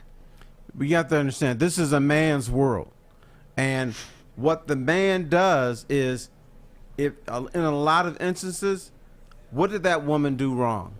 What was she wearing? What did she say? Right. So you turn it on her. If you can have 50 women come out and say, "Yeah, this dude touched me on the ass," and did it in the same way, but you're gonna believe that one guy. Mm-hmm. If he's valuable enough. If he's not valuable enough, then we can jump back and say, "Well, we're gonna protect women. Get rid of his ass." It depends on what your narrative is, Terry. We become a narrative-driven society, and we will take up whatever side supports what our narrative is. But if he can play at a superstar level, I don't care how many women come out. He's not going. He's gonna play. He's gonna get paid, and hopefully he'll win a championship. That's the mentality that we have right now. That's in the narrative. Society, right? Yeah, that's the narrative, and we'll back up. You know, if you're a Texans fan, you want to win, and that's what they'll do. And it is, and I would imagine, certainly as being a woman in this world, that is, at least my guess would be, the most frustrating thing, because this thing happens all the time, and nothing ever changes. The way we view it doesn't change. The way we react to it doesn't change. Nothing changes, man. We don't treat a lot of groups of people well as a society. We don't, man. And I'm tired of that too. For real, I am. I mean, life's hard enough. You know, life's hard enough for a lot of us. So, you know, you don't know someone's story. So just treat people well, man. Like, how hard is that? It must be really hard. Yeah, why? Because I can't understand that. Why? Why is it so hard to treat people well? Why? You got me on that one, brother. I have no idea, but that's the way we are. I guess that's my narrative. And I have known women who go into the locker room with their notepads up deliberately so they can't see anything below the waist. They get accused of being pecker checkers because the guy doesn't want the women in the locker room. They don't want equal access. So, well, they're pecker checkers. No, this girl walked in basically wearing blinders, and you're still accusing her of that. And guess what? People will believe the athlete. Well, and my question about that is, then why don't you change the policy to make sure everyone's got to be showered and like? They have changed the policy. They have told guys, you have a separate place. You know, here's the misconception. A lot of people think athletes have to come into the locker room nude, sit down, and dry themselves off. That's not true. what most places do is they have the shower, then they have a large room where you can dry off, and they give them towels. They choose not to wear the towels. They choose to walk in there nude. They choose to show off everything. You have the opportunity to cover yourselves up if that's so important to you, and they choose not to in many cases. Yeah, and see, I think that's the one thing where if you're the league, you have to. And this is how we're doing it. You get paid a lot of money, and I'm never one of those people, because an NFL athlete, every dollar they get is earned. Every single dollar they put their body on the line for every single play. You guys have heard all the cliches and all the talk about that. That is why I usually side with players in contract, disputes and everything like that. Because again, Terry, for me, it comes back to they have the talent, they have the commodity. That is theirs. Without talented players, an NFL owner is just a rich guy that owns a team. Right. That's it. You need talented players to win. They have the commodity. So in the end, I always feel like they have the trump card. But you gotta be a pro too. Just be a pro, man. Be a pro. Most guys are pros, but there's others that still childish. Yeah. And they're the ones that create the problems. Yeah, it's been interesting, because we have heard about that kind of talk before. You've lived in that world. I work for the team, so I'm in a different part of that world. You know what I'm saying? It's to where I deal with everything post game, like instantly out on the floor and all that kind of stuff. So my job is different. I have to manage emotions of somebody who's a blown call just cost them that win that could cost them a contract extension, those types of things. So that's kind of the where I have to walk on the eggshells. But your existence, man, your world that you've been through, and certainly you too, Kennedy, like as a woman, I mean. And I'm learning, right? As a person, I'm learning like everybody's learning. I remember when it dawned on me that, being a man in society, it dawned on me we really are like that towards women. We are. I say we as a society, we are like that. First of all, we don't want to believe that woman because you're messing with my superstar, damn it. Right. So, A, shut your mouth. B, you're trying to get paid. And C, you're pissing me off because you're messing with my guy. Yep, and in our chance to win, there's no doubt about it. We'll take a break. When we come back, Tom Brady doing some cool social media stuff. He's been knocking it out of the park with this stuff, and we'll take a look at some of that as well. We also got a robot that's making shots at the Olympics. Probably made more shots than Team USA did coming down the final minute of that France game. Also some Pistons, fantasy draft talk, in terms of the number one draft pick. What's your price, Terry? What's your price for the number one overall pick for the Pistons? Who would you trade him for? Trade that number one pick for? I have a bit of a answer with a twist, I guess you could say. We'll get into all that, your social media comments as well. We'll be right back with more. This is Woodward Sports Network.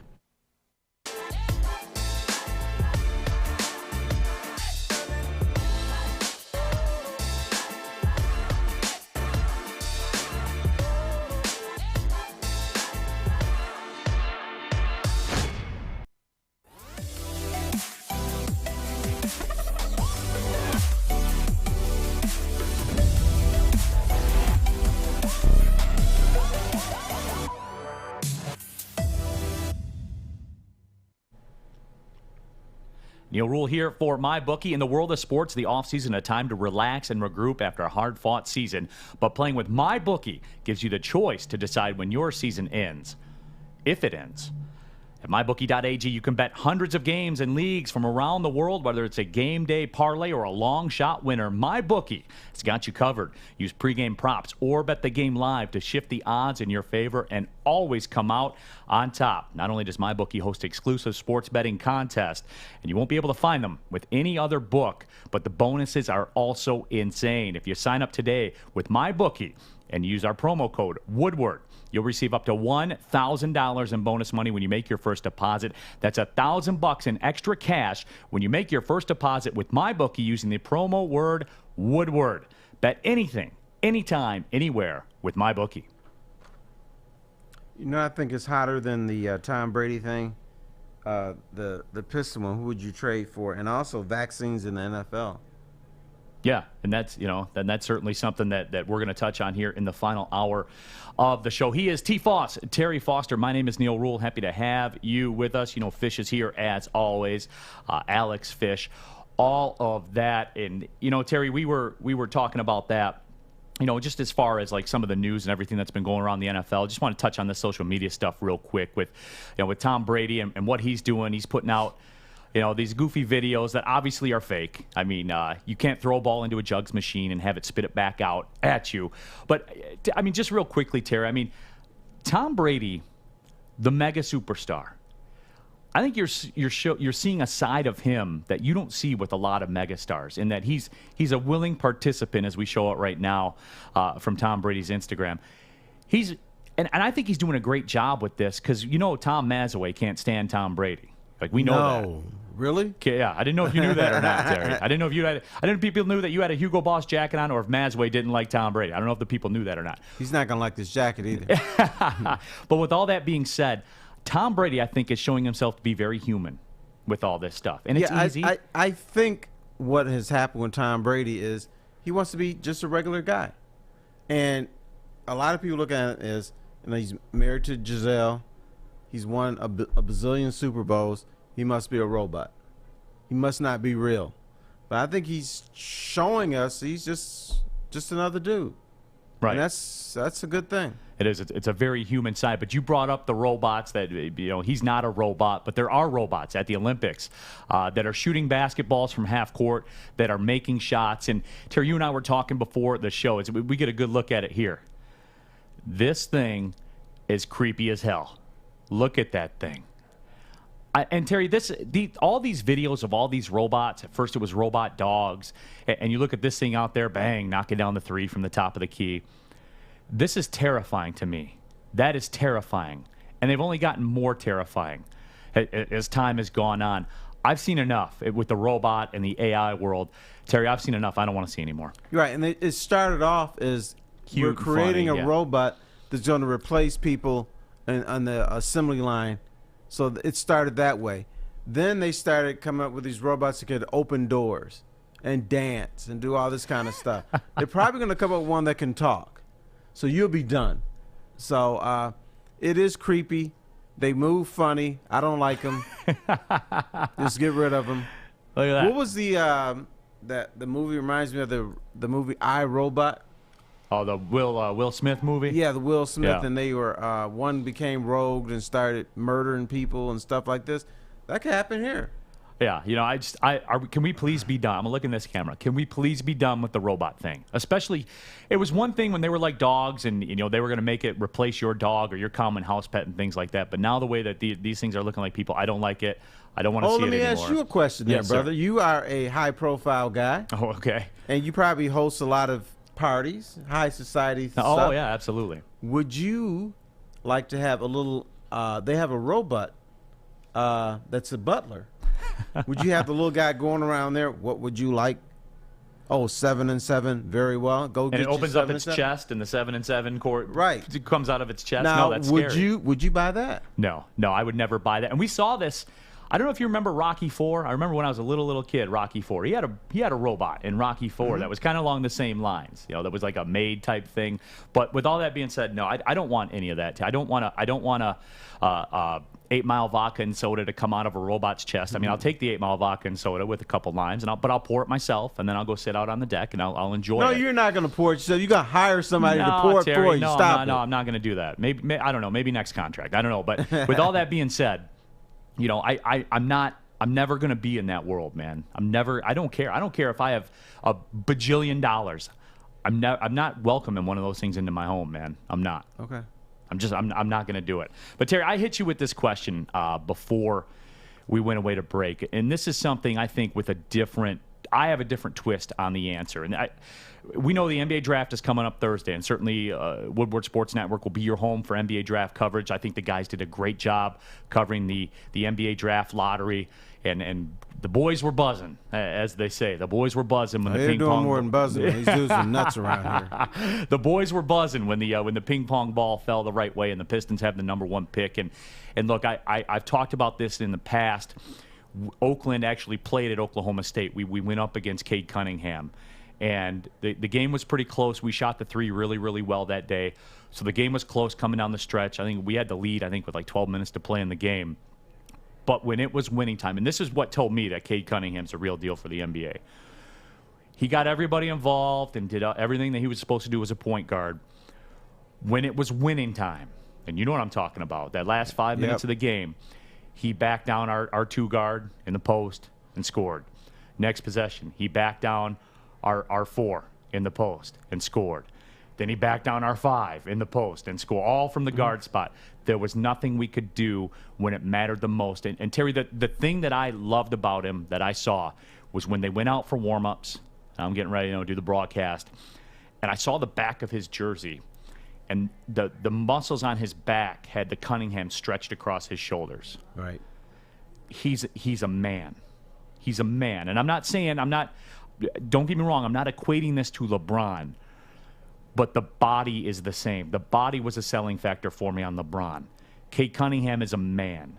And at 6'8", at 6'7", a point guard that can post, that can shoot. He shot right around 40% from 3 for the season. He can distribute. He's a willing passer, which you covered the NBA a long time. Not everybody's a willing passer in NBA basketball. And not everyone wants to take that shot in the last 5 minutes either. Yep, and not everybody wants to do that. That's an art, I think, that people don't realize. You've seen dudes that are out there on the floor, and they're like, here's what guys tell me. They said there's people who can make that shot in their sleep when there's 12 minutes left in the game, 36 minutes left in the game. But you give them that same ball, same situation with 2 minutes left, that basketball turns into a pumpkin. All of a sudden it's too heavy and it's lopsided and I can't quite get it up to the basket. I don't want to shoot it. But the fact that he was willing to do that tells me he's one of those rare guys. It's like, I don't care what the situation is, I'm taking that shot. I'm going to make it. Yeah, I'm getting a bucket. And, I told you earlier about bucket plays. The play was get Cade Cunningham the basketball, and he's going to get a bucket. I'll have to reach out to Greg Campy. Maybe we'll have to get him on the show, and he can talk about it from a coach's perspective. Maybe I'll have to set that up. But beautiful. With all that being said, the Pistons have the number 1 pick. If you could trade that number 1 pick for anybody in the NBA or anything, who would it be? Why would you do it? First of all, the question is, anybody in the NBA? My answer is no. I wouldn't trade that pick. People have been saying since he walked into the Oklahoma State, this is the best player for the NBA draft. So I've seen it with my own eyes. If I'm Troy Weaver, other people are saying this is the best guy. The last time you got the number 1 pick was 50 years ago. I'm not trading it. Maybe the only way I would do it is if you told me, and this is impossible, if I don't take Cade Cunningham, you give me Amani Bates when he comes into the league, maybe I'll consider that. You want the future rights to Amani Bates? Future rights, but you can't do that. Yeah, you want him to do like an MLS setup where you can just make up a rule and say, hey, when this guy comes, Bam. This is where he's going. But since you can't do that, then I'm not trading that pick. Yeah. Plus, the poor guys around here, if they traded that pick, they'd be crushed. I couldn't live with them. The boys were buzzing when they were fired up. They were ready to go, and I know that, and that is the biggest thing, right? And I believe though that Troy Weaver, if there's anybody that can pull that off, I mean, what are you going to not agree with? Look at that team on the floor. And I'm not talking about the names or the stats or anything. Terry, look at that team that was on the floor the last game of the year this year versus that team was on the floor in game number 1 the year before. Look at the difference. Not even the names. The athleticism, the style of play, the specialized roles. There's a plan. Right. There's an absolute plan. And before he took over, I was thinking there's nothing he can do to revamp this roster. And my man revamped the roster. On the fly. Hit on some draft picks, not just high draft picks. But with all that being said, for me, the only way that I'm going to do that, the only way I guess I could be tantalized to make that trade, for me, because I'm a big seller in the Houston Rockets. And if Houston wanted to give me the number 2 and they wanted to give me next year's 1 or the 5, there's one first-round pick that they can't trade or something along those lines. I don't have it in front of me right now. But I would take an additional future first from Houston because I think they're going to be very bad for a very long time. They have John Wall making $300 million a year or whatever it is on their books. I mean, legit, he's like a $48 million a year player right now. That roster's going nowhere. You're not getting rid of him. And if you can't get rid of him, you can't really do a whole heck of a lot. So with all that being said, I would make a deal with Houston if they gave me 2 and a future first, because they're going to be bad. Now you're talking, you'll have your future first, you'll have another high lottery pick with Houston, another chance of that being in the top 3, and that is something, Terry. And here's why: before people get on the social media and they come at me and stuff like that, I'm looking at it from the standpoint of, if I have Jalen Green, who I think will be a bona fide scorer in the NBA, just looking at what he did in the G League, I think I would take Jalen Green, and then I would have their future first the next year, which I believe will be another top 3 pick.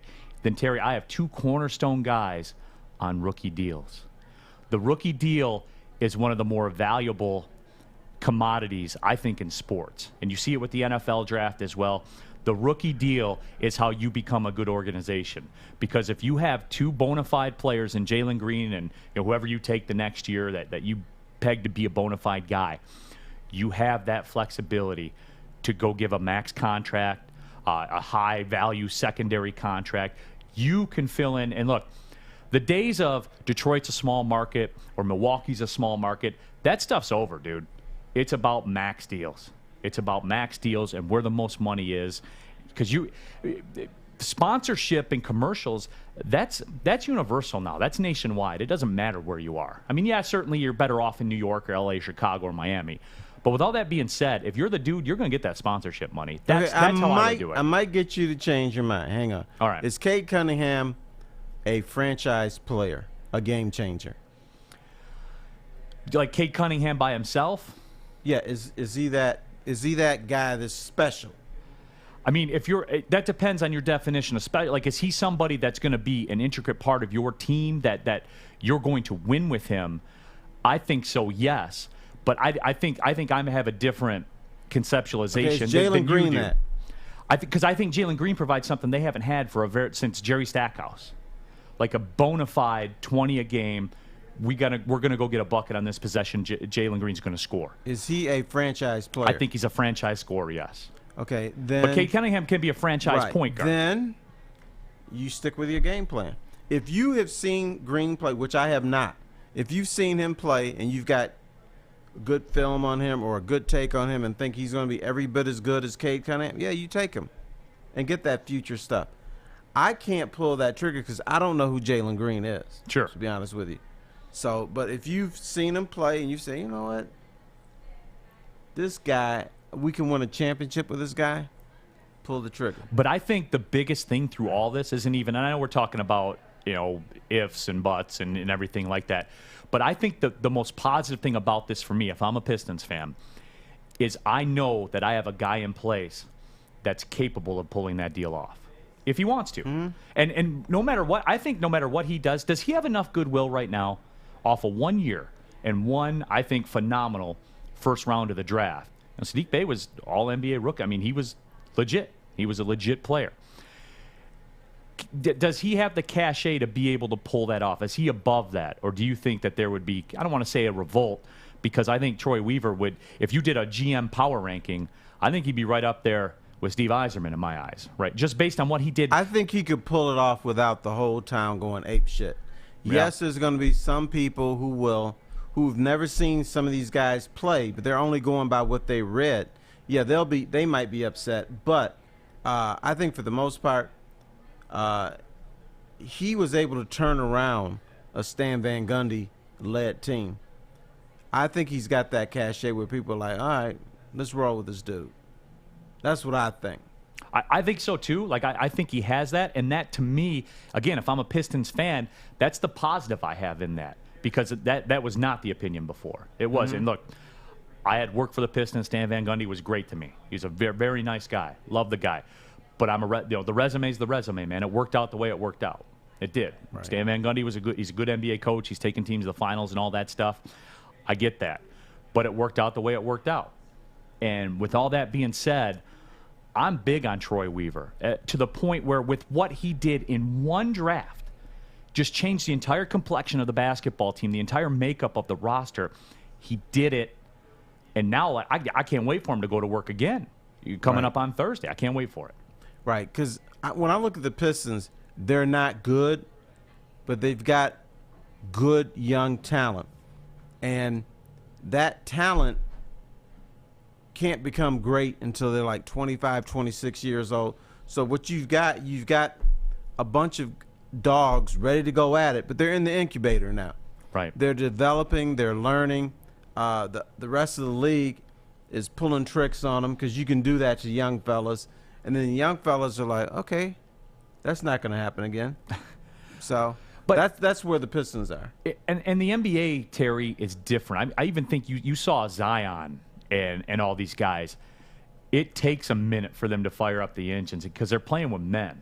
You know, when Zion's at Duke, he can back down the guy. Again, what I saw with Cade was Cade just took over the basketball game because we couldn't stop him from getting to a spot. That was a physical thing. Zion at Duke, you couldn't stop him from getting to the rim. That's a physical thing. But even Zion, it took him a minute to figure out what's going on. I think people forget that. LeBron even, Carmelo Anthony, all these stars, it took them a minute to figure it all out. So, when you look at a lot of superstars in the NBA, up until recently, their rookie year, a lot of these guys didn't even average 10 points a game. Sure. And I'm sure people in those, the fan base is like, okay, we drafted this dude number 1, and he's averaging 9.6 points a game. And then the next year it's like 16, and after that it's 23.5 points a game. So it takes a while because, first of all, you usually come in the league skinny. Right. And these are real men in the NBA. I mean, they're buff, but they can move and they got flexibility. So you got to learn, how do I deal with these masses of real men? I'm still a boy. I'm a 22-year-old boy. So how do I deal with this 28-year-old man? It's going to take a couple years. Yeah, that's playing for money. As I always like to say, Terry, the NFL guys, the NBA guys, I think people forget from time to time, these guys want to embarrass you and they want to take your money. When they turn 27 years old, that's when they turn into monsters. Because before that, it's like, oh, look at this check I'm getting every other week. This is great. And then when you turn 27, it's like, okay, I want to kill a dude because I don't have a ring. I need a ring. I got money. Right. I got tons of money. I don't have that respect. And make no mistake about it. If you don't ever get to the mountaintop in your profession, that eats at you. And I don't care what you do. I mean, me as a sports broadcaster, you as a writer, I feel I would be the exact same way if I worked for the post office or something like that. Like, I want to be the guy. Right. You know, I want to be the guy. That's what drives me. You need the money to live and all that stuff, and it's great. It's great to have a nice car and all, nice house, all that. But I want that pride of being the best at what I do. I remember they offered, I think Minnesota offered Kevin Garnett like $21 million a year. Didn't faze him. It's like, nah, I'm good. So they had to offer him more money. So, when they say money doesn't matter, it does matter. A certain amount of money doesn't matter. I need more than that. Right. For me to be excited about playing here. So I guess the moral of my story is I wouldn't. There's no player that I'm going to trade him for. Sans like a Luka Doncic or, somebody like that where it's not going to happen. Right. Because it takes two parties. It takes two parties to make a trade. So my answer is no, unless I'm getting future high draft assets from Houston, who I think is going to be very bad for the next 4 to 5 years. Unless I'm doing that and getting Jalen Green, like getting their number 2 pick and then getting their first rounder next year or the year after, where I think that'll still be another top 3, then I'm not making that move. I'm not doing it. There's nothing out there that I can get, sans like a Luka or somebody like that or Giannis, or that's not going to happen. But if the silliness did happen and Dallas called you and said, hey, we're willing to part with Luka Doncic because he didn't get along with Rick Carlisle. Yeah. Maybe the franchise is, okay, we're sick of his shit. We want to get rid of him. We don't care how good he is. We're tired of him being a baby. We're not going to pamper him anymore. We'll trade him for Cade Cunningham. Would you do it? Yeah, absolutely. Because what's my hope with Cade Cunningham? That he's as good as Luka Doncic? Right. That's the whole. All you're doing is accelerating that timetable.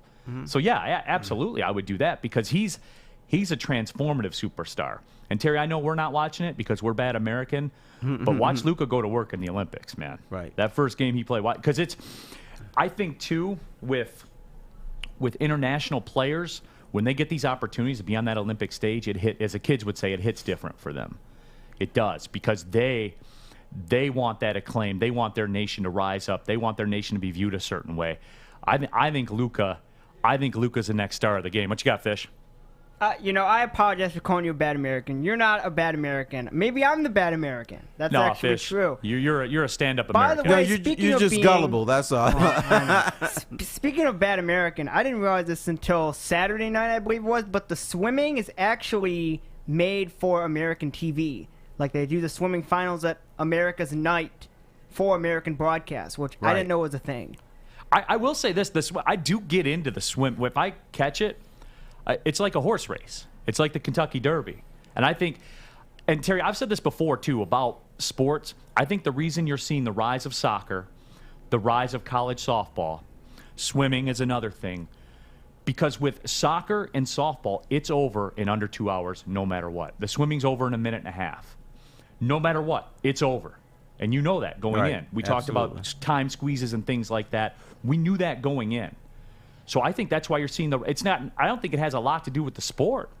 It's just the time certainty of it and the fact that it moves. It's always moving. But I will admit, if you say, hey, let's go to University of Michigan and watch Michigan play Illinois in softball, I'm not going. Yeah, you're not watching that. But if you say it's part of the College World Series and I'll go. And it's Michigan, Oklahoma, yeah. Right. So I actually watch softball when it's the tournament. So do I, and we all do.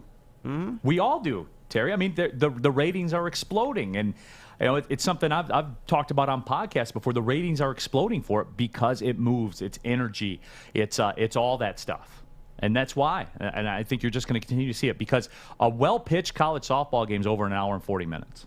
Right. And you're on to the next one. And then I was excited this year because people actually started hitting these pitchers this year. I think that they score more runs this year than I've ever seen. Yeah. And the home runs are bombs and everything like that. No, it is. It is. It's certainly a lot of fun. We're going to take our last break. When we come back, I do want to get into this, too, as we walk it off, because I don't think enough attention's being paid to this whole vaccines and the NFL thing. You're seeing coaches leaving, being let go. I think we're towing the line of something dangerous here, Terry, and we'll discuss it when we come back. Neal Ruhl, Terry Foster, Woodward Sports Network.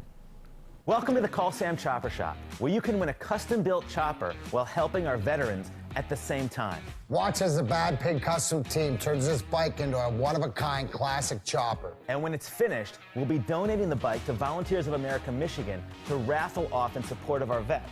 A great cause to give back to those who've given so much. Watch for Call Sam Chopper Shop episodes on our social media channels and get your raffle ticket today at callsam.com/Chopper Shop.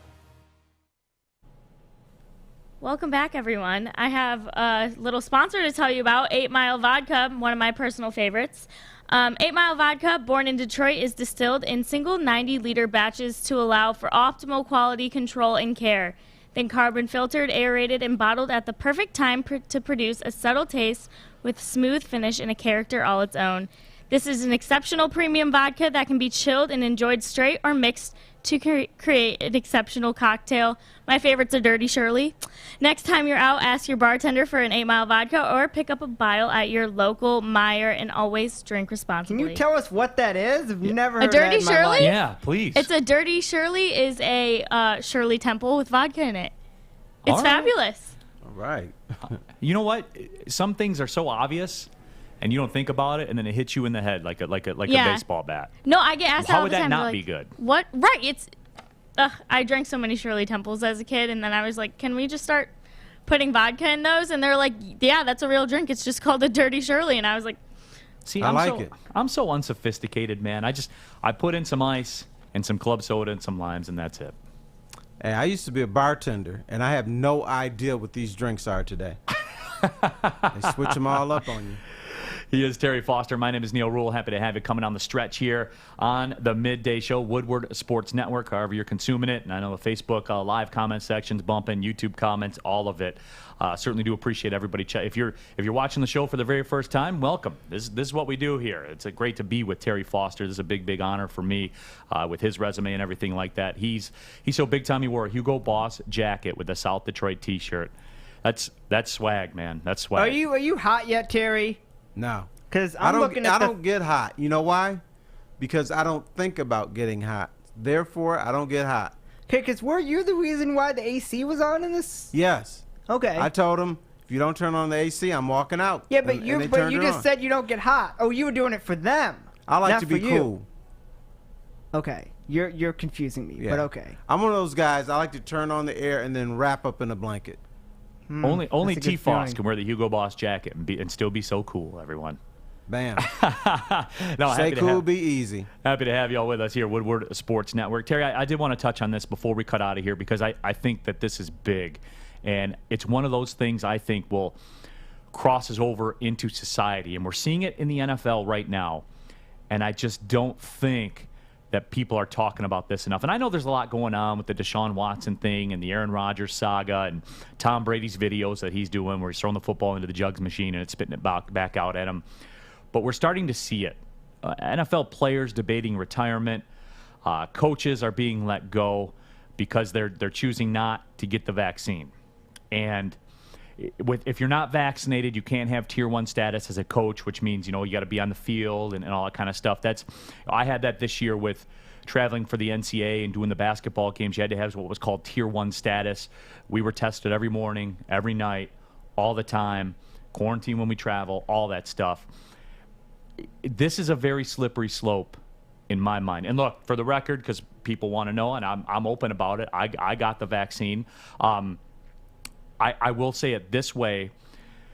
I did it because it was going to make my life easier with what I do, with travel and all those types of things. That's some of the reasons that I did it. I mean, maybe I am not a great American, but I didn't think first about, for the humanity of my fellow man and stuff like that. I thought, given my life and what I do, this will make things easier for me.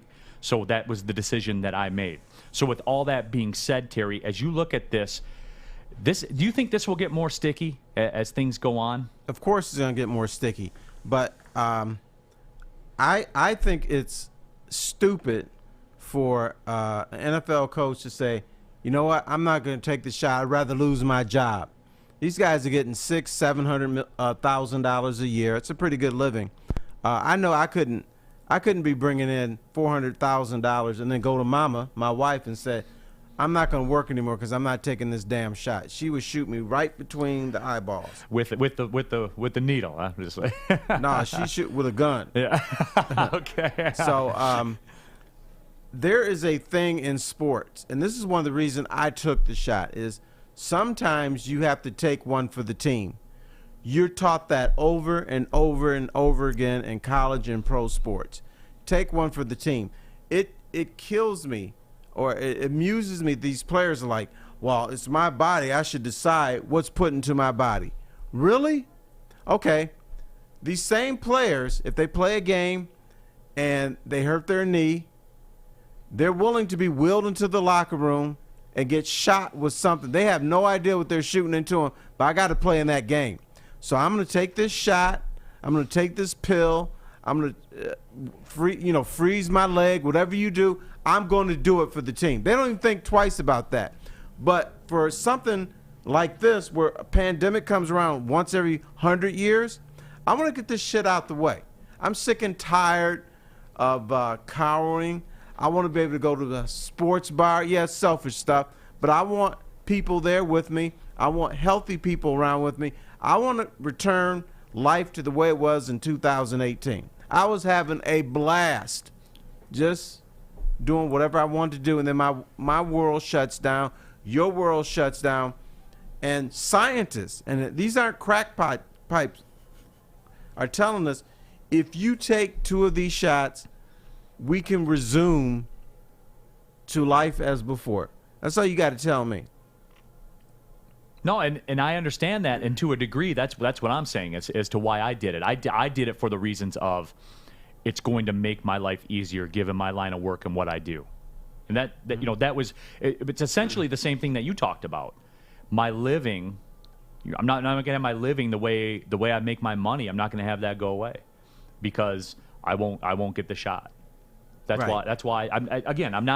I'm not saying. I obviously, you do it because it helps protect your fellow man and all that stuff. But that wasn't the motivating factor for me. It was you have to isolate that decision. I think these coaches and these players are faced with that same decision right now. Now, I will say this, Terry. I do understand for players that are in season. You know, like LeBron or whatever. When the NBA basketball was going on, it took me a couple days to get over it when I did it. And if you are in season and you say, I don't want my body to be adversely affected that way during this time, then I get that. I understand that. But you have the whole offseason. These NFL players have had the whole offseason. The coaches have had the whole offseason where you can set aside 3 days, which is exactly what I did. Set aside 3 days.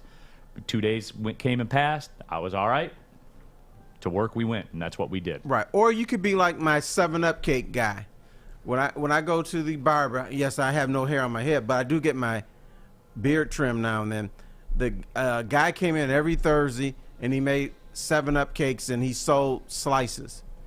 He read all the stuff on the internet about what the shot can do to you, and he believed all the stuff about the, the tracking devices tracking that are device, put in all you. that bullshit. He fell for it. So anyway, Tracking device. him and his You didn't wife hear about that, Neal? scheduled to have a COVID-19 shot. They scheduled it, but they kept reading the stuff on the internet. They didn't do it, so they didn't go to their appointment. They said, we'll ride this out. Oh boy. Well, unfortunately, both him and his wife caught COVID, and they died within 2 weeks of each other. Ouch. So what would you rather have? UFOs following you and you're walking around, or be dead? I'd rather have the UFOs follow me if that was an issue at all. No, but with all that, and again, these players and coaches have to make that decision, certainly. But when you look at it from that perspective, Terry, because you are faced with that choice, that's where I was with it too. Like that, I don't like life the way it is right now. So I'm going to do this so I can go back to somewhat normal life. Exactly what you were saying. Right. And I know people who've died. One of the issues is people don't know people who died from COVID. Therefore, if I don't know anyone who died from it, it's not happening. All these other yahoos are talking about, oh yeah, my uncle died. I don't believe them, or I choose not to believe them. Right. I know people who have died from COVID, including the 7-Up cake guy. So I know how serious this can be. How good was that 7-Up cake? It was great. Because that just sounds like it would was be good. Yeah. just like Grandma used Can you to tell make. us what's in? Do you know what's in the cake? But I gotta correct myself. Black people stopped making 7-Up cake, and yes they did, Corey, and they started making Sprite cake. Oh. My grandma still makes 7-Up Does cake. she? Okay, yeah. well she's old. What? But now we're eating Sprite cake now. Can you tell me what's in a 7-Up cake? It's a pound cake. Are white people allowed to eat a 7-Up cake? No, white people can eat it. Okay. And white people do eat it. Okay. But essentially, the water that you put into the cake batter is replaced by 7-Up or Sprite. Therefore, it gives it a little bit of a sweeter flavor, and you get that little bit of a tang in it. So it's just a normal cake with 7-Up. It's a normal cake. Oh, okay, cool. Is there like glaze, like a frosting to it at all? They do. I don't want glaze on mine. I want it plain. Yes, they do have a glaze on it, but I'm going without for me. Yeah, my grandma doesn't put the glaze on there. Yeah. That's cheating. Jenna Newman on her Facebook Live says, Fish, you can Google it, LOL. So that's what Fish will do after the show. I will. I might make it over the weekend. Who knows? I came in here as the bearer of bad and obvious news. Oh, yeah, this guy, Corey with a K. Every time he walks in here, he has breaking news. Well, we all knew this was going to happen, so this is not a shocker. Aaron Rodgers has indicated to sources close to him, NFL Network is reporting, that he does indeed to play for the Green Bay Packers this year. He's going to play. He's going to play for them. All is crap. Not surprising. And here's the tweet verbatim from Ian Rappaport. Packers QB Aaron Rodgers has indicated to people close to him that he does plan to play for GB this season, sources say. That is the expectation. Many factors at play, but with GM Brian, I cannot pronounce this guy's name for nothing, Gutekunst, saying he is hopeful for a positive outcome, there is a glimmer of optimism. So Rodgers, yeah, the bully's gonna be there. Okay. Well, it's the right move. Sometimes you got to swallow your pride. As I would say, the man has always got you by the balls, no matter who you are. Or 38 million. Right. Well, that's what again, business decisions. Do I That's get 38 million to play or not play, and don't get 38 million? Guess which one old Neal Ruhl is choosing. I mean, look, Deshaun Watson, we still don't know what's happening with him, but he reported the training camp, so he wouldn't lose out on any money. So, I mean, hey, you can be as rich as you want, but losing $50,000 to $60,000 a day just because you want to show up to practice, I don't know. Yeah, just because you want things your way. And how bad can it be in Green Bay for him? You've got a team that could go to the Super Bowl. You have a team that knows how to win. You've got a decent front office. Maybe they didn't do everything right, but you're not playing for the Detroit Lions. That's all I got to say. That's all I got. All right. I appreciate it. Corey with a Woods. K. Yeah, Corey with a K. Corey Woods, everyone. He'll be our guy here for the Woodward Sports Network, all over training camp and everything breaking that's going on with the Lions. He'll have it all for us. Go there. Go on the website as well. Check out the interview that he did with Trey Flowers. That was big time stuff as well. Terry, coming down the stretch here, brother. Everything good? Man. You still having fun? Still having fun. I'll try it again tomorrow. I just want to make sure you're not going to quit because of me. Do you got a different color Hugo Boss jacket you can wear tomorrow? This is the only one I got. Oh, is it? All right. Maybe we'll have to see. We'll talk to the Hugo Boss people. Certainly do appreciate running with you, Terry. It's been a lot of fun. We're going to do it again tomorrow as well. So, big time work out of Kennedy Broadwell as well. Alex, Fish, certainly appreciate your guys' contributions. You guys make it go. We stand here with the camera on us, but you guys make all this happen, so we're really appreciative of that. And we didn't have a big argument today, which I'm happy to hear. Well, we can because clap Art for that. wasn't here. Yeah, I was gonna say Art wasn't here. Usually they're cussing each other out. They're Art really was mad. Here, he would be yelling at you, and then we start a fight, and we'd all team up on Joik. Because he's not here today, so we tend to Monday team up on Joik. Yeah. Oh my God, what's happening here? They don't like each other, but they do. They kiss and make up. Absolutely. Appreciate everybody's engagement as well. All the Facebook commenters, all the YouTube commenters. You guys are the ones certainly that make this thing go to. So we're appreciative. Until tomorrow, for Terry Foster, my name is Neal Ruhl. Thank you for watching Woodward Sports Network. Well, see you later. Peace out.